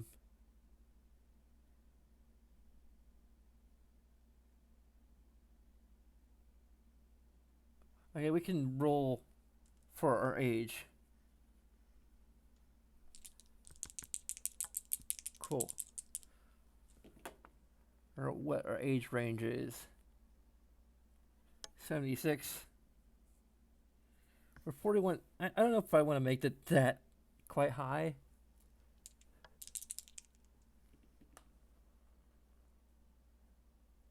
$32. So we're 20 to 30 years. Or 21 to 30 years.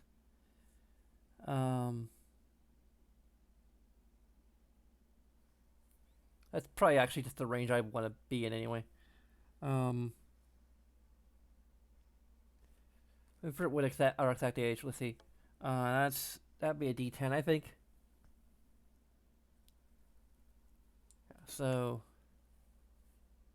we are 27.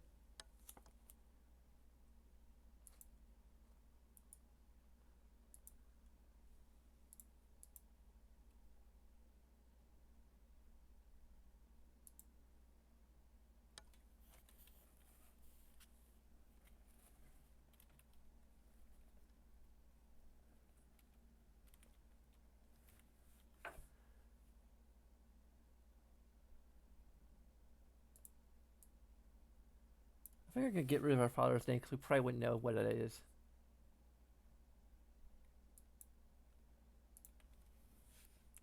So, okay.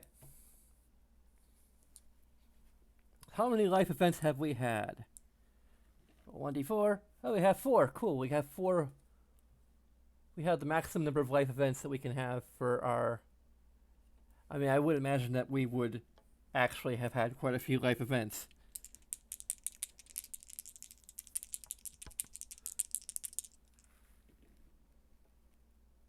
So 5.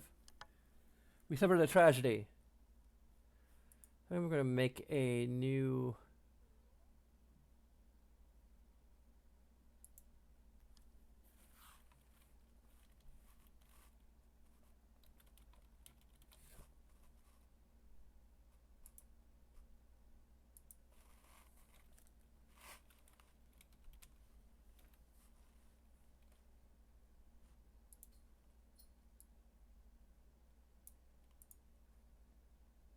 Text thing here, life events. So our first event is a tragedy.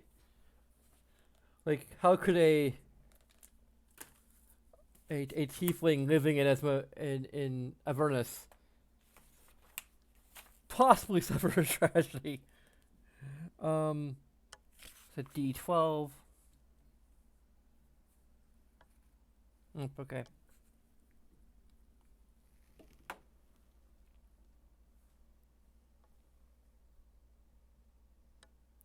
Got a free. Let me see here. There you go, free. So, on the tragedies table, free. A friendship ended bitterly. Another person is now hostile to you.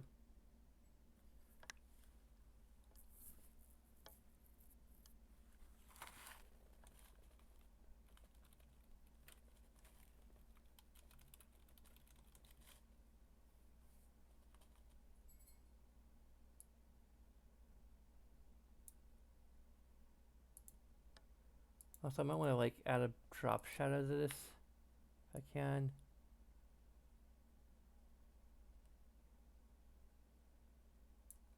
Or an outline, maybe.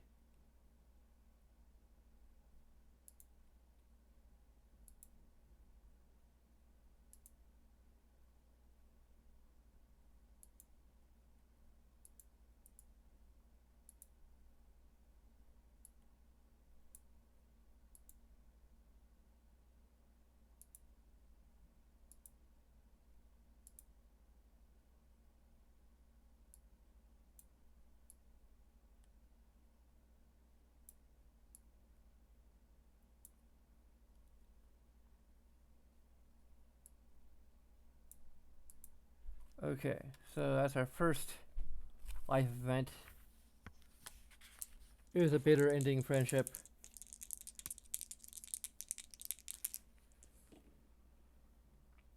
$51.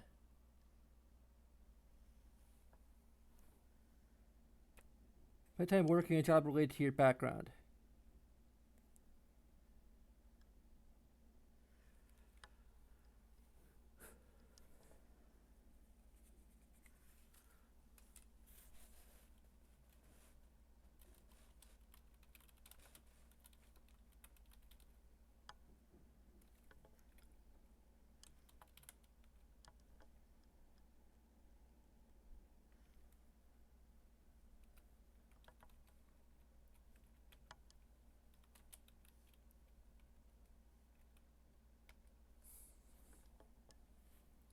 Let's just go ahead and roll up.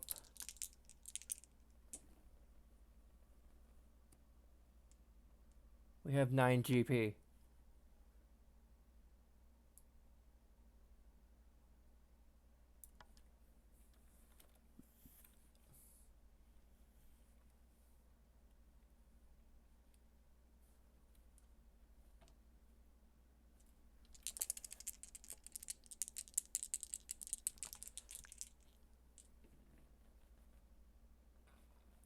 So 36. That you made an enemy of an adventurer.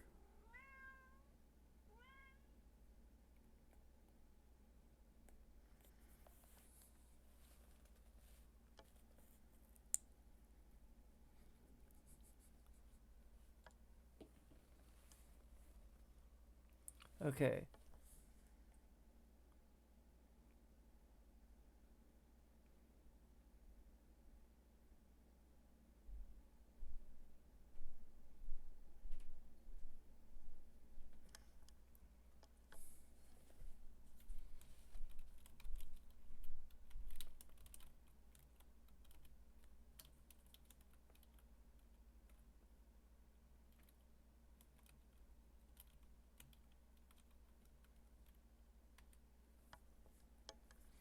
But we're blameless. Okay. Let's like work out who the enemy is. We also have a friendship that ended bitterly. It could be connected, although it would seem like that would be a separate life event. 53. We spent time. You can't have two of the same life event. 69, dude. Again, the second time we rode 69 on D100. That's still frickin' spending time working on a job. Like we can't. We need something more interesting. Come on. 7, that's also, I believe, the same thing. Spending time working on a job. Related to my background. How many freaking jobs can we have as a freaking noble? Come on. That's A12. I gained a bit of good fortune. So we got a boon. Cool.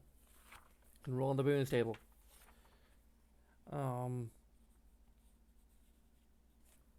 That's just 1d10.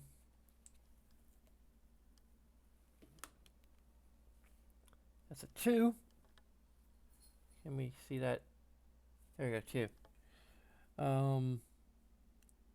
Save the life of a commoner.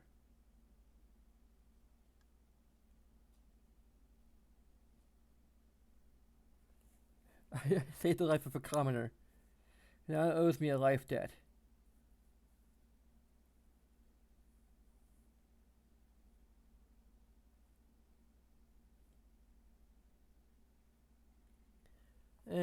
I don't understand. I don't think that would make much sense.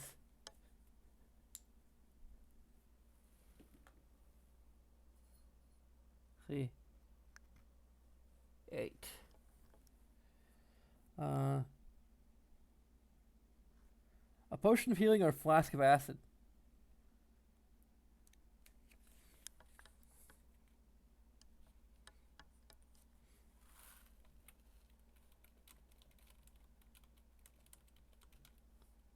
There you go. I might also re-roll for either the bitter ending friendship or the enemy of adventure. I mean, I could just roll for a different tragic event. That's just straight up 70. That's another freaking. I could roll again on the tragedy table if I want. 34. That's made an enemy of an adventure. Let's see, 98.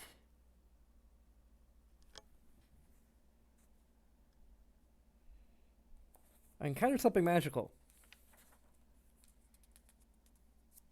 Arcane matters.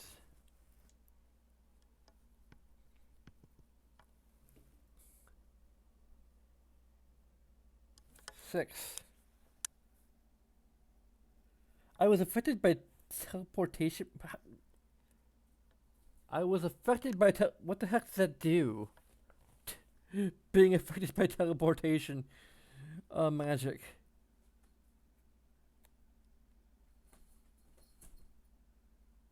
I was affected by teleportation magic. How? In what way?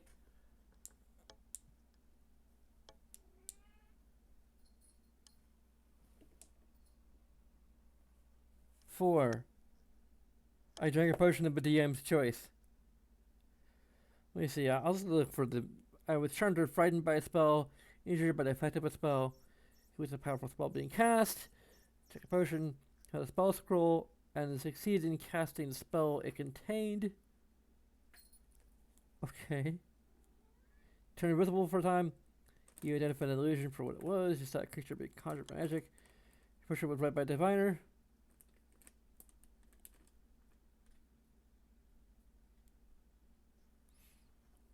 I think I'm gonna go with reroll tragedies.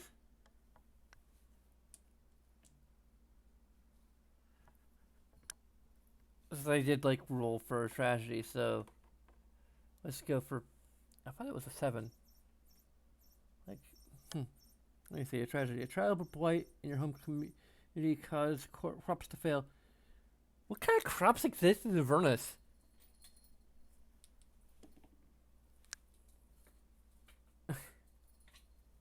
I mean, I'm sure it's like something, but okay, 9.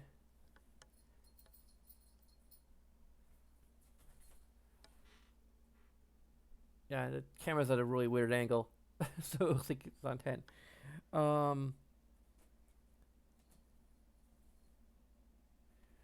did something that brought terrible shame to me in the eyes of my family. Might have been involved in a scandal dabbled in dark magic or friend someone important. The attitude of your family members towards you comes indifferent at best, though they might eventually forgive you.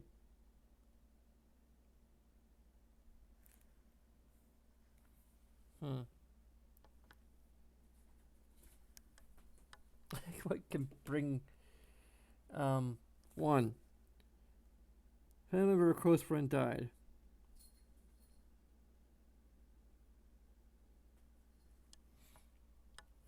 Okay. Cause of death. I got a D12. 1.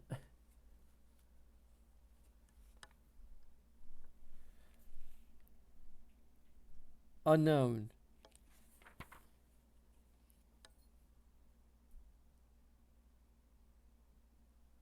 So let's see, we have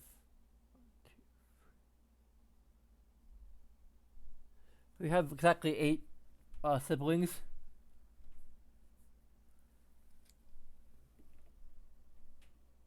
6. 1, 2, 3, 4.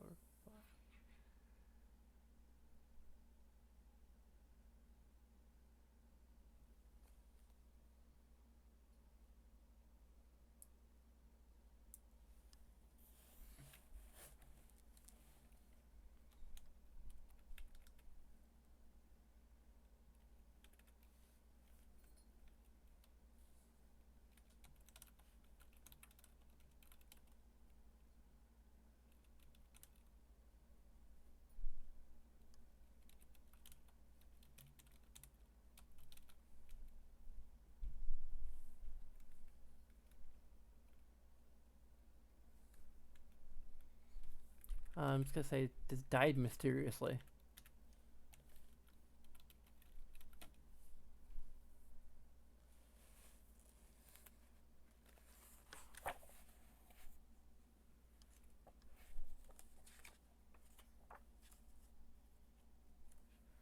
We're just gonna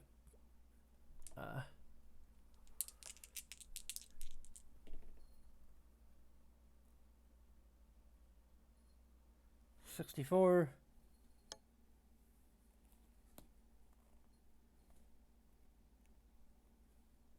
USA.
Okay.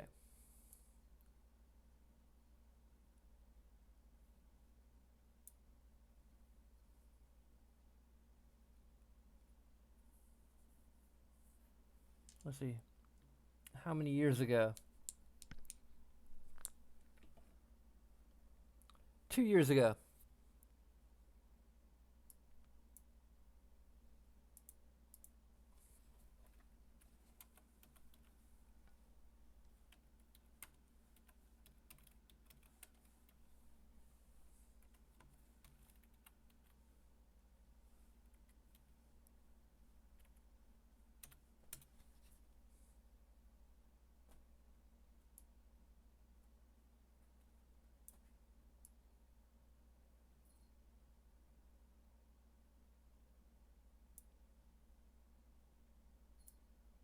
Okay.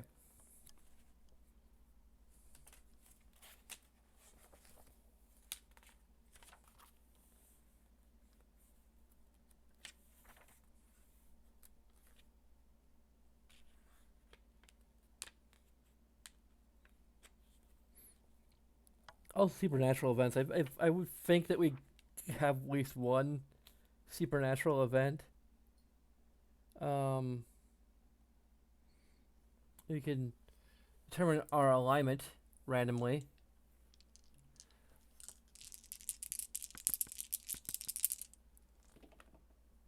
Let's see here. 4, 4, 2. That's 10. We are neutral. That's kind of boring.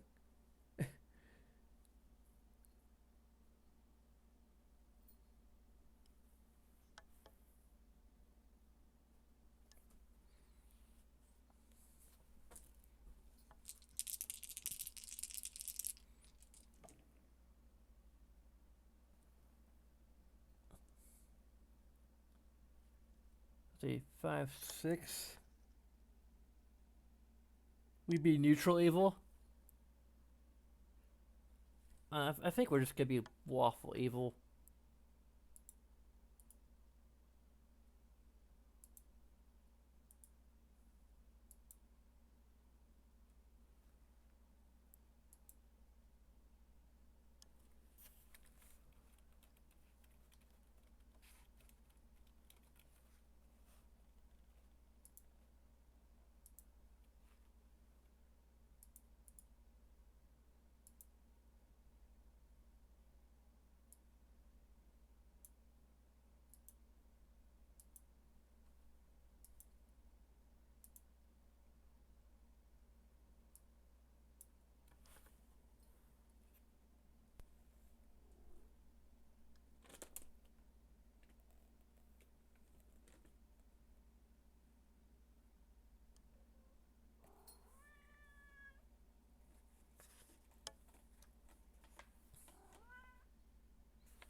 So let's see. Let's determine the class of the adventurer who we've wronged, or who wronged us, I guess, or believes we wronged them. 27. A cleric, of course.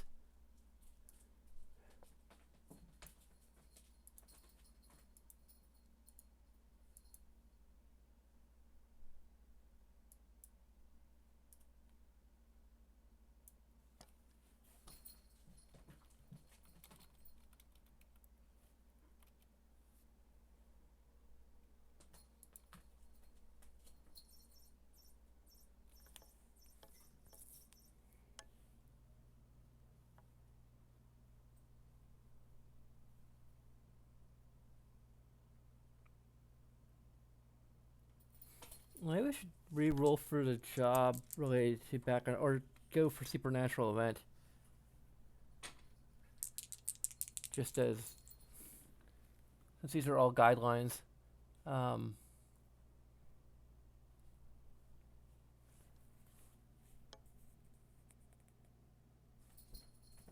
I escaped certain death and believe it was the intervention of a god that saved me.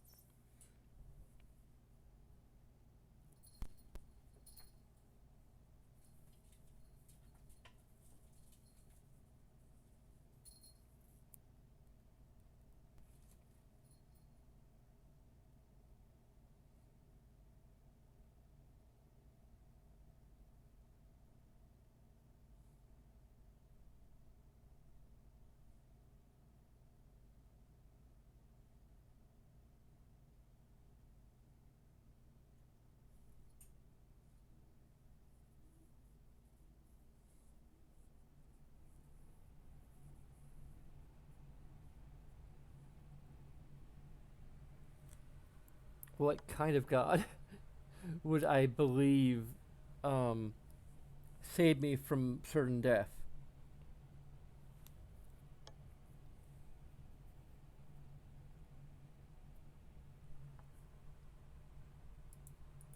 I might make it lawful neutral.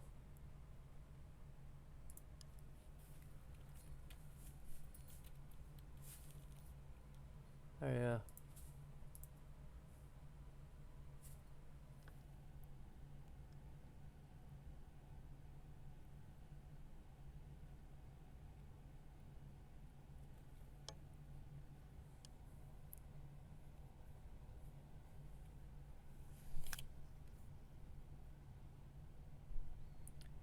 There's also adventures.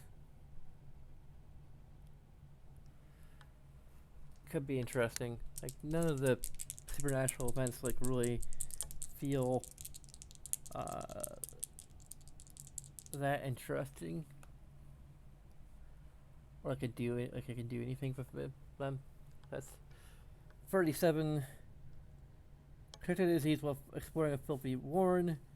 Covered from disease, but you have a persistent cough, pot marks on your skin, and or prematurely gray hair. Heh. I was gonna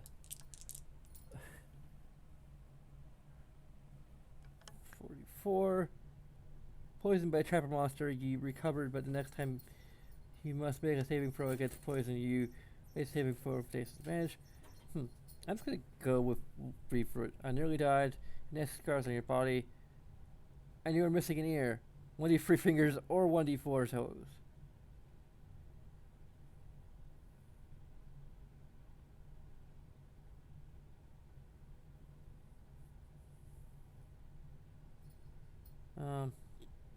You lost something of sentimental value to you during your adventure. Remove one trinket from your possessions. You were terribly frightened by something you encountered and ran away, abandoning your companions to their fate. You learned a great deal during your adventure. The next time you make an ability check or saving throw, you have advantage on the roll. You found some treasure on your adventure. You have 2d6 GP left from your share of it. Should be exactly the same thing as having a job, really. But a considerable amount of treasure on your adventure. You have 1d20 plus 50 gold pieces left from your share of it. You came across a common magic item of the DM's choice.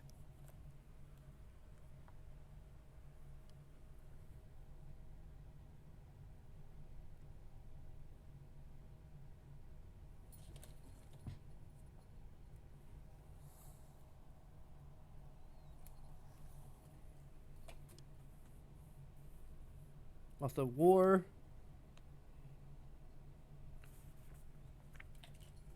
Weird stuff. Let's just have weird stuff happen. Let's see what happens if we go with weird stuff. Weird stuff sounds interesting.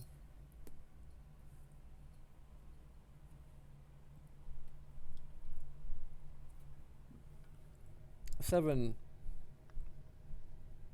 You went insane for 1d6 years and recently regained your sanity. I took her some other bit of odd behavior might linger. That's not weird enough. We need something weirder. That's a free. Okay.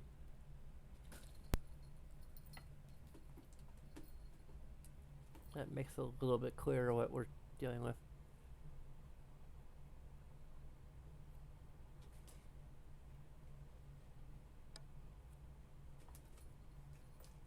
Oh yeah, it's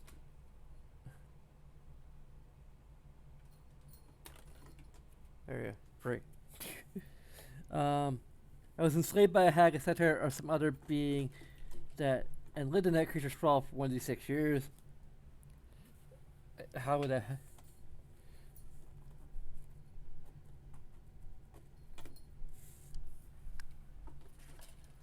That seems like a. Let's see, that's 89. I just go for the listing. Captured by a cult and nearly sacrificed as an altar to a foul being that the cult served.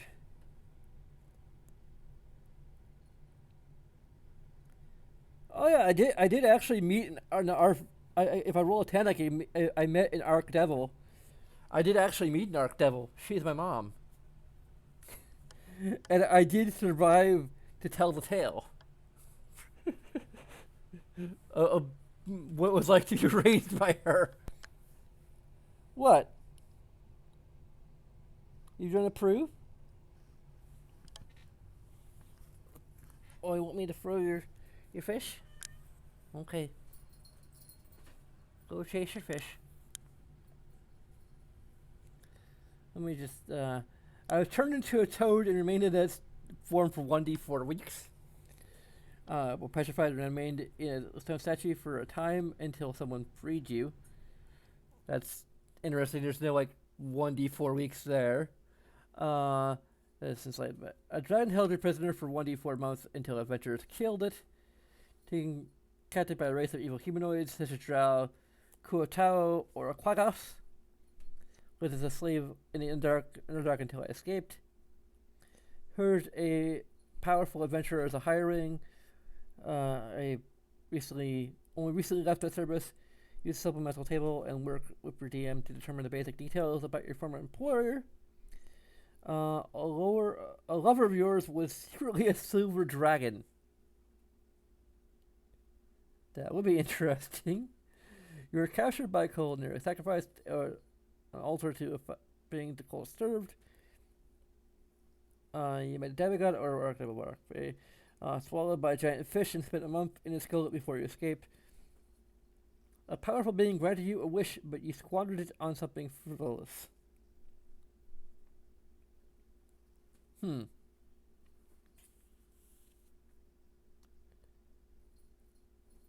don't know. A lover of mine was secretly a silver dragon. Sounds interesting. What exactly are silver dragons like? Let's consult the monster manual. I know that they're like good aligned, I believe, because they're metallic.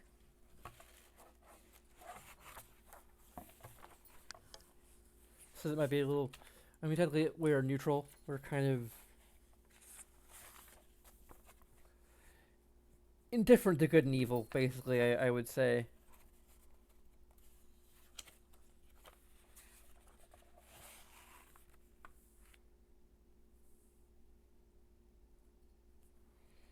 So 86. Let's work the dragons.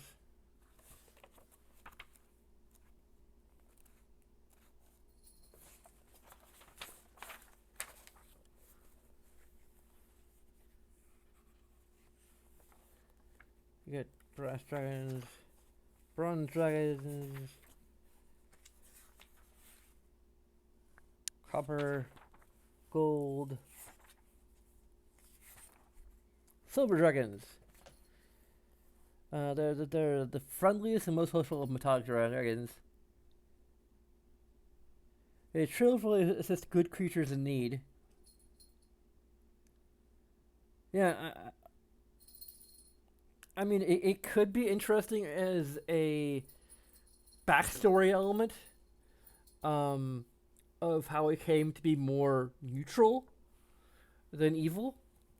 Um,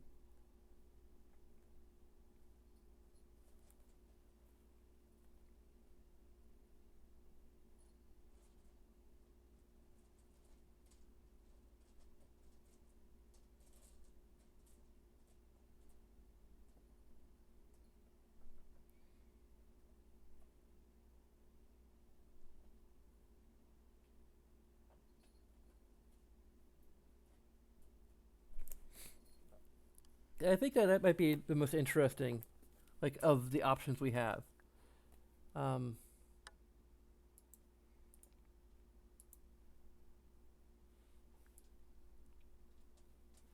I'll take like an interesting backstory tidbit over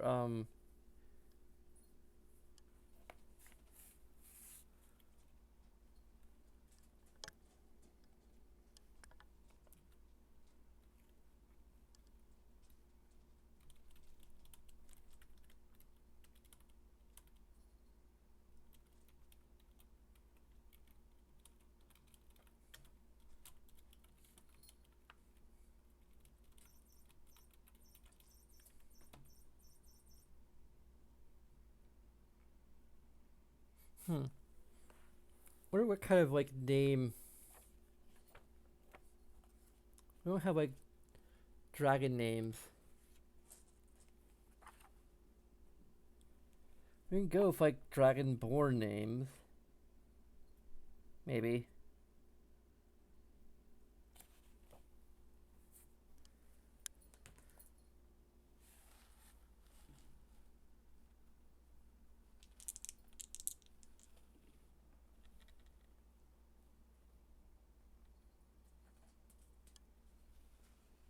So you're 84. Severon.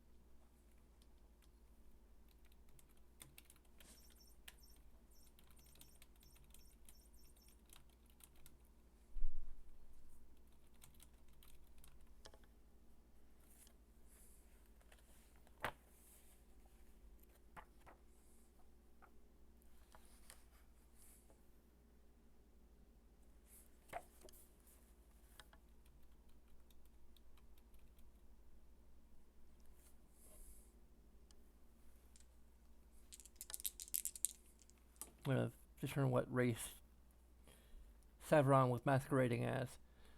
Um,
okay, there we go.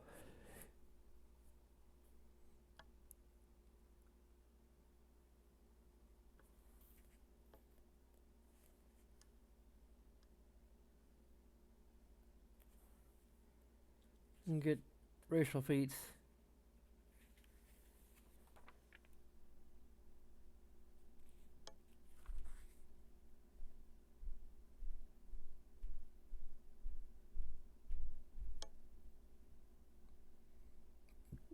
I think we had to like take that feat.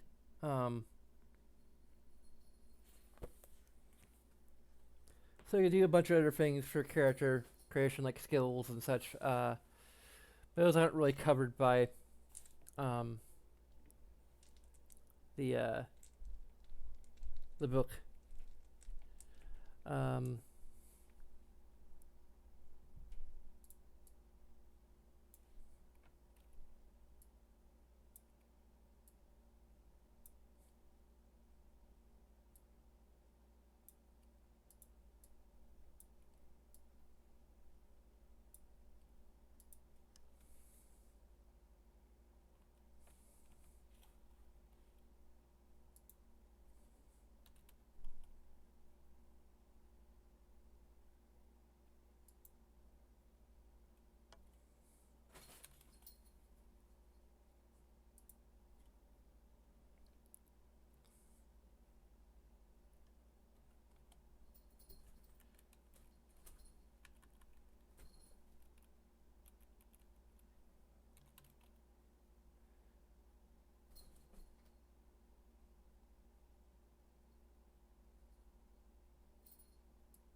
Okay.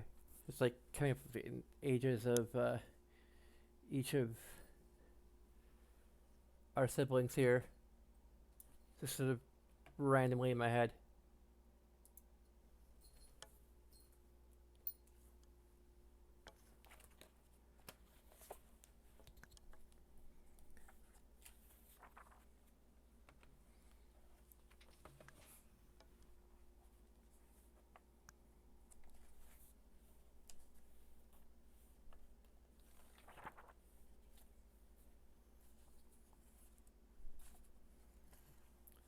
Let's just go ahead and, as our last incredibly boring thing, roll up our siblings' names. So our oldest sibling, who was I decided is 42, is named 39.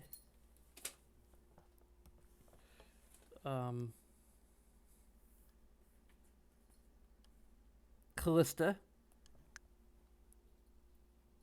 I actually have a character named Callista.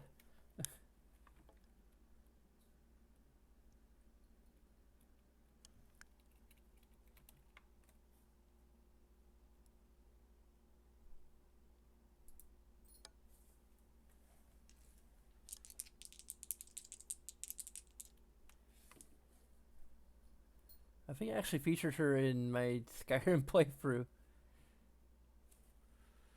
So that's 43.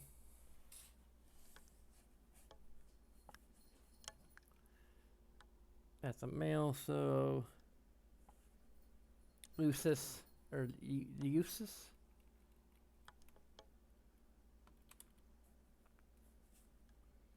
Also, like determine whether or not they like us or not.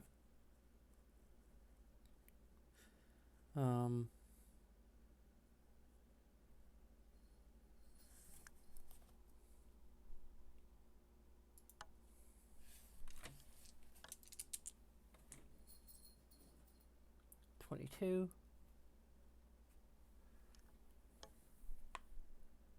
That's Chem.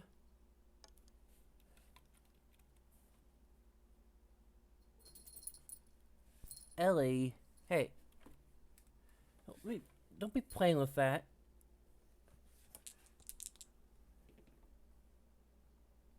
$97.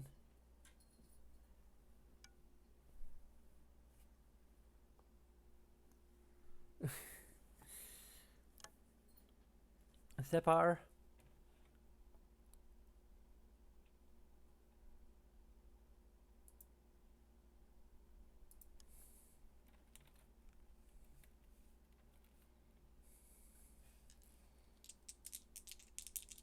Then our dead sibling is Osa already. We already figured that out. Wait, let's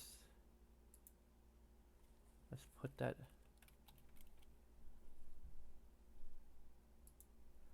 But our first younger sibling is 5. Man, I think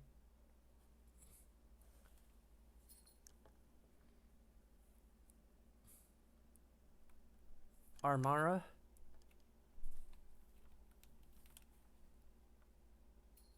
We have one more.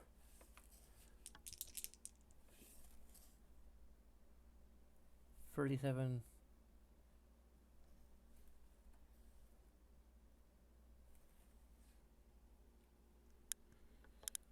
Which is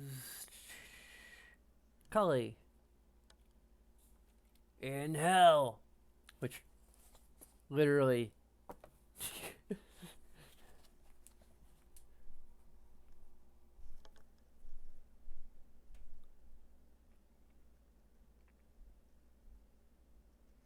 also seems weird it's a Cully and a Callista. That's two similar names.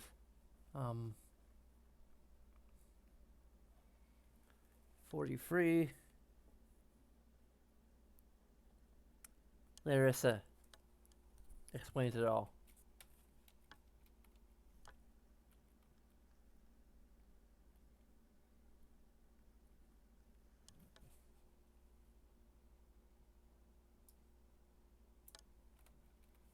Let's change Callista to Kali.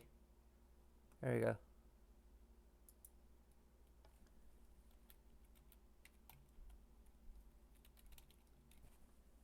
Our virtue is love, apparently.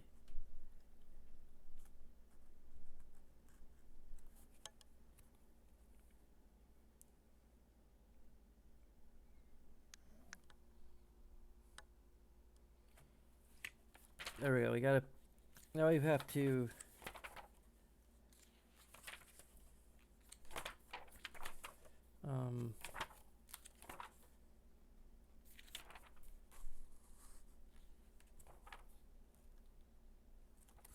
We can create a rival. Let me see here. I need to.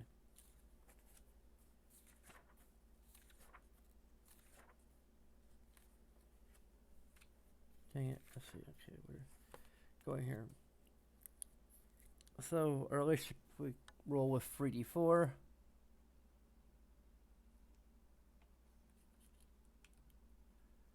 This ought to be somewhat exciting.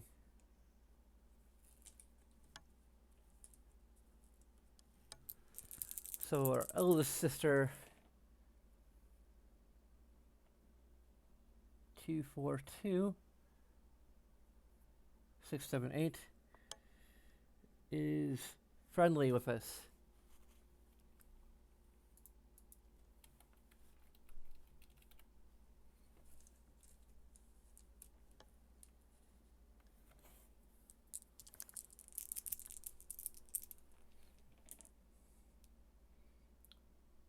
Two, free. So 5, 8. It's also friendly. Our first older brother is friendly to us.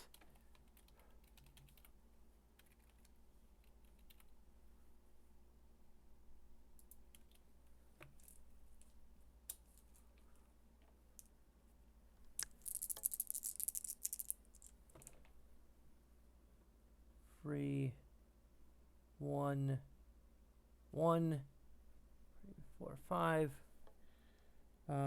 Also friendly. Just barely friendly, but friendly.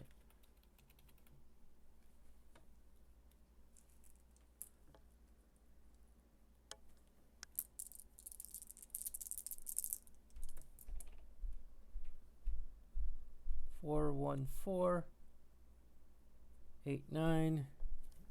Also friendly. And your brother is friendly.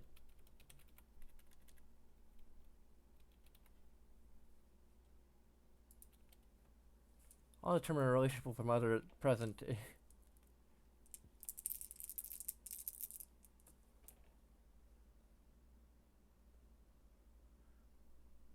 6, 7, but still friendly.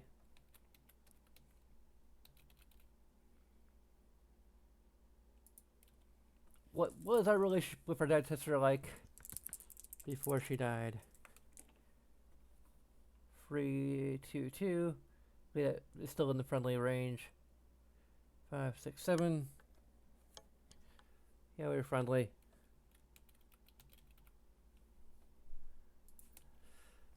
No, I guess what was our relationship with our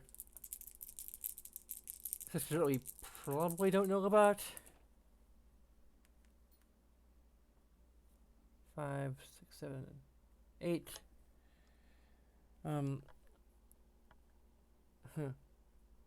Well, we would be friendly with her if we knew who she was. Do we know her or don't we? Let's see. 5 out of 6, 5 or 6, we know her. 4. So we don't know her.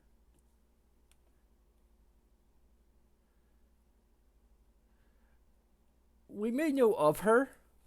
Let's just say that. Like, maybe one of the reasons why we're out adventuring is to find this sister that we've like learned about. Yeah. So I'm not gonna like roll for that because we don't like. Yeah.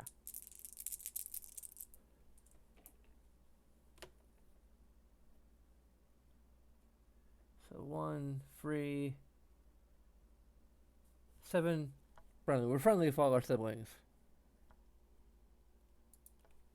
despite our alignment being not quite in line exactly. Like we're not as morally flexible as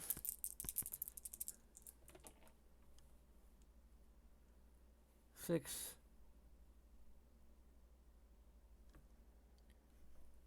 That's 10. So we're friendly with even our mother again, despite.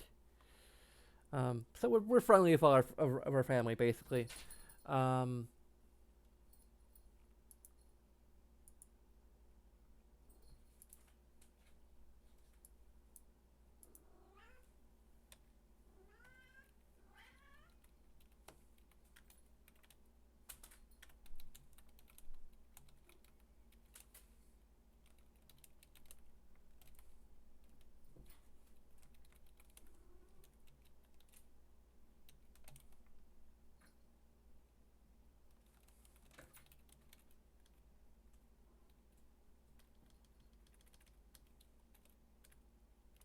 hey Ellie.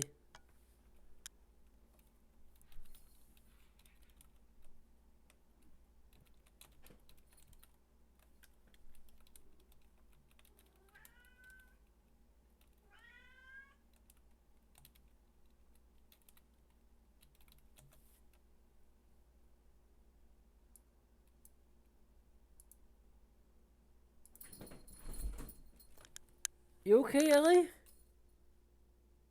Ellie? Oh, okay. Ellie? Ellie? Okay. You scared me. Don't do that.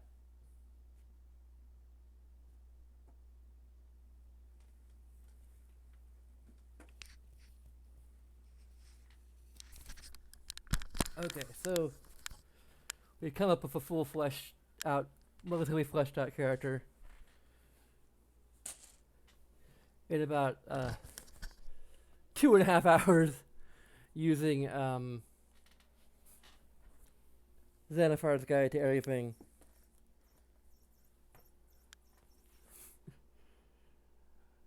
Uh, we could continue like doing like all the stats and such, but yeah, we also use a bit of Mordenkainen's Title of Foes to determine who our devilish parent is. So basically, we have Nietzsche, a lawful neutral tiefling, age 27, daughter of Zariel, of Archdevil Zariel, of Advertus. She lived an aristocratic life, but kind of wanted more, wanted to figure out, like who her father was, and in her pursuit to discover that, she has traveled to material plane, living an adventurous lifestyle as a rogue. Her one lead that she has figured out is that she has a younger sister named Aoki, who is somewhere out there. It'll be up to a DM, I suppose, to figure out exactly where. But that's like our latest lead, is that we have this younger sister named Yoki, and she in turn might lead us to our father, who is out somewhere. It's possible that Zariel actually knows where our father is and just has not told us for reasons. I would imagine, just given like her nature, that she probably is keeping tabs on him somehow, but for whatever reason has not deigned to tell us what exactly his whereabouts are.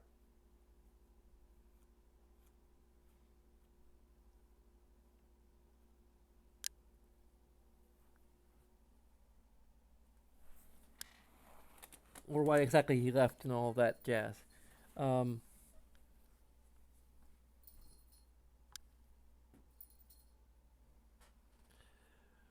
but in any case, our second younger sister Osa died under mysterious circumstances 2 years ago. We might also be looking into the circumstances of that. It may have been some random mortal who uh, we have to like flesh out the exact circumstances of that death. Um,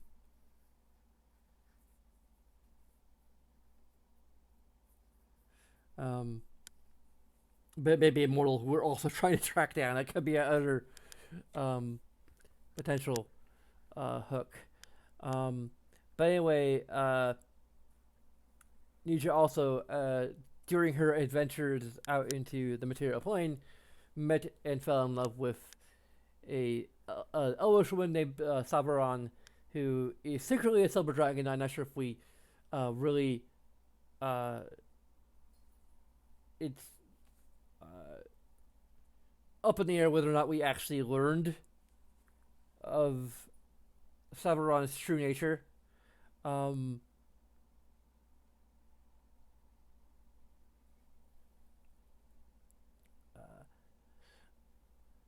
I think it'd be more interesting if this is something of an active relationship, but uh,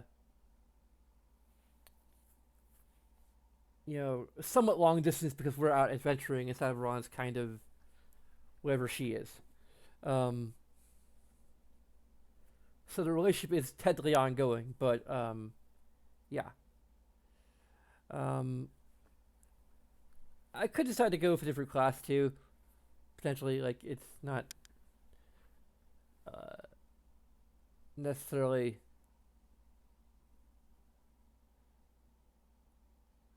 Anyway, we also made enemy with a cleric adventurer, and who assumed we did something that we did not.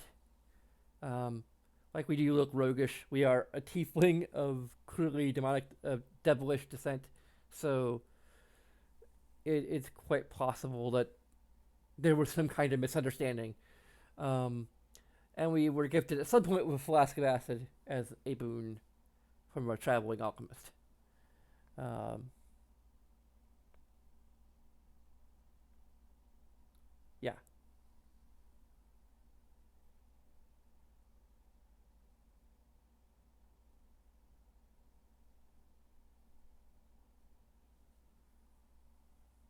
So that's kind of it. That's our whole story here. I need to, like type this up, but that's cool. Like that's a very interesting um, storyline there. That like just we came up with in the course of again nearly 3 hours. Basically 2.5 hours. We're just recapping all of it. Anyway, uh, hopefully this is interesting and not too boring. It's just something I wanted to do, and I kind of felt like randomly trying to stream. Um, we'll be returning to Dragon Age Inquisition uh, maybe later tonight, maybe tomorrow. But it was pretty fun, and like we came up with a really interesting character. Could be an NPC in one of my in my campaign setting, although not sure.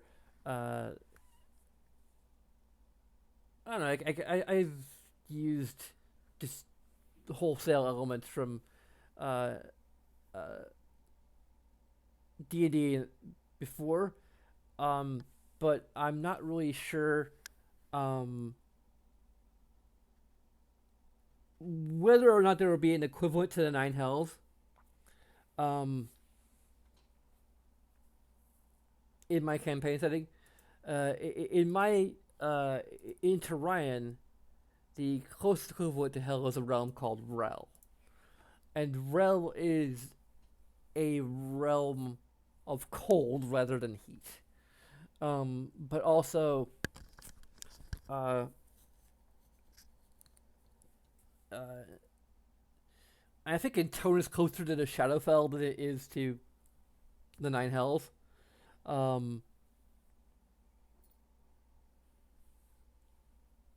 in terms of just overall flavor. But basically, it's souls in Turian um, rarely go to any particular afterlife. Um, because rather there is sort of a life stream esque thing um, called the soul weave, where souls go to be recycled, like paper. Basically, it's a mixture of the souls just sort of come together, coagulate, or intermesh bits and pieces, and those fragments of the souls come together and are reincarnated, in a manner of speaking, into other life forms of various types. And those life forms in turn grow, and their souls grow, and it adds to the overall tapestry of the soul weave. And so there's sort of a collective wisdom of sorts that is transmitted from generation to generation, in a manner of speaking. That's not to say that like wisdom scores actually increase over time, but there's the further you live into the future, the higher the average wisdom score is. But there's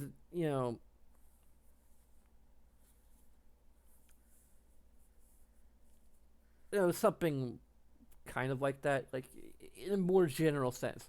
Um, like if you could be like hypnotized, or if the idea of hypnotizing yourself to like recall past lives was true, you'd only like remember maybe bits and pieces of experiences from various people. You would not like. Chances are you would not like know an entire foreign language. You would know like maybe a few trace words from a foreign language that you've never heard about. Like something like that, maybe. Anyway, um,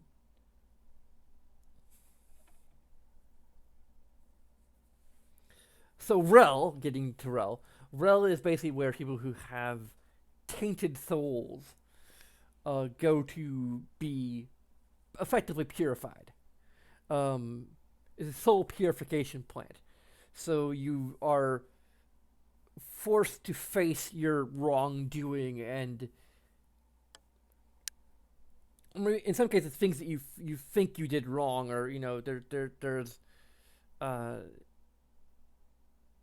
usually it's things you actually did wrong, but you're like forced to confront your most evil deeds until that is successfully resolved, and then your soul can pass um, into the weave. But some souls are like so irredeemably evil that they um, basically are stuck in Rel forever, effectively, reliving, sometimes experiencing from the perspective of their victim what they did. It's like a mass murderer, or someone who like tortured and, or actually let's say like worst case scenario, someone who like tortured and killed, like kidnapped, tortured and killed numerous people, actually experiences what it was like to have those sorts of things did to them. Like they experience the actual memories of that individual, and that experience that the individual had, the feelings and emotions, basically to become the person they were torturing. And they live through that over and over again until they finally like are just more empathetic, or I don't know. Um,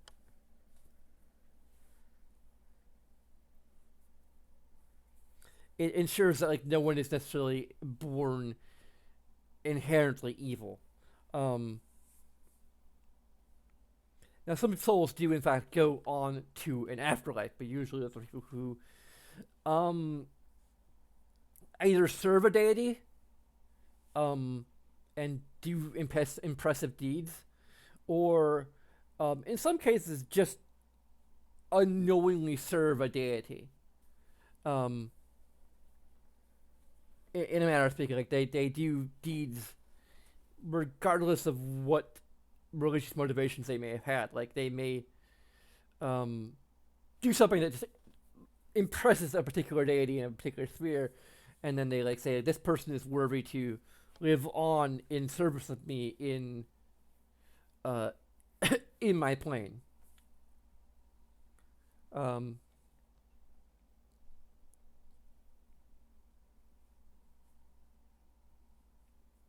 and some deities are more picky about like whether or not people are picky about selecting these people. Some deities are more picky about whether or not these people are actually serving them. It varies, but that's the other afterlife. So Rel really wouldn't be that kind of plane. It would not be equivalent to the Nine Hells. Um, but there could still be like demons and devils and such. It just would not be tied to afterlife. Effectively, it would just be a realm where devils exist. Um, basically. um, so Avernus would be in Turian would probably just be the realm where the plane where devils come from, or one of the planes where devils come from. Like there could be 9 layers to uh, this plane or whatever collection of planes where devils and demons and so forth come from. Um,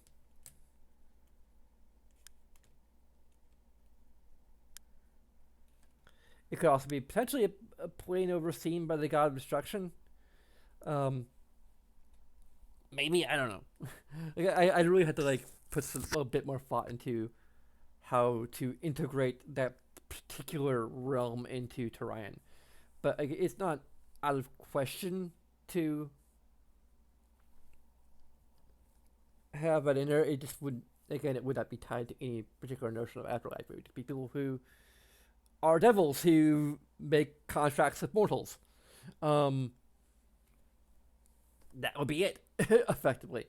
Um, but anyway, um, we're coming up on 3 hours, so that's all I had to really talk about.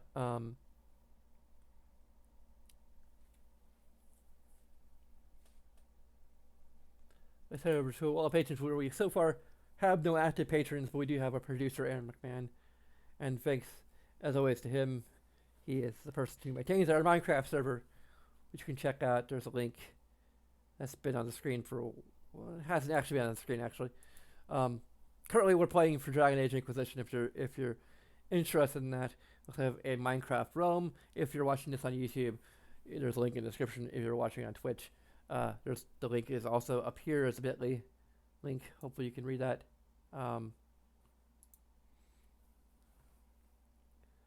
So in any case, thanks for watching. And until next time, sayonara.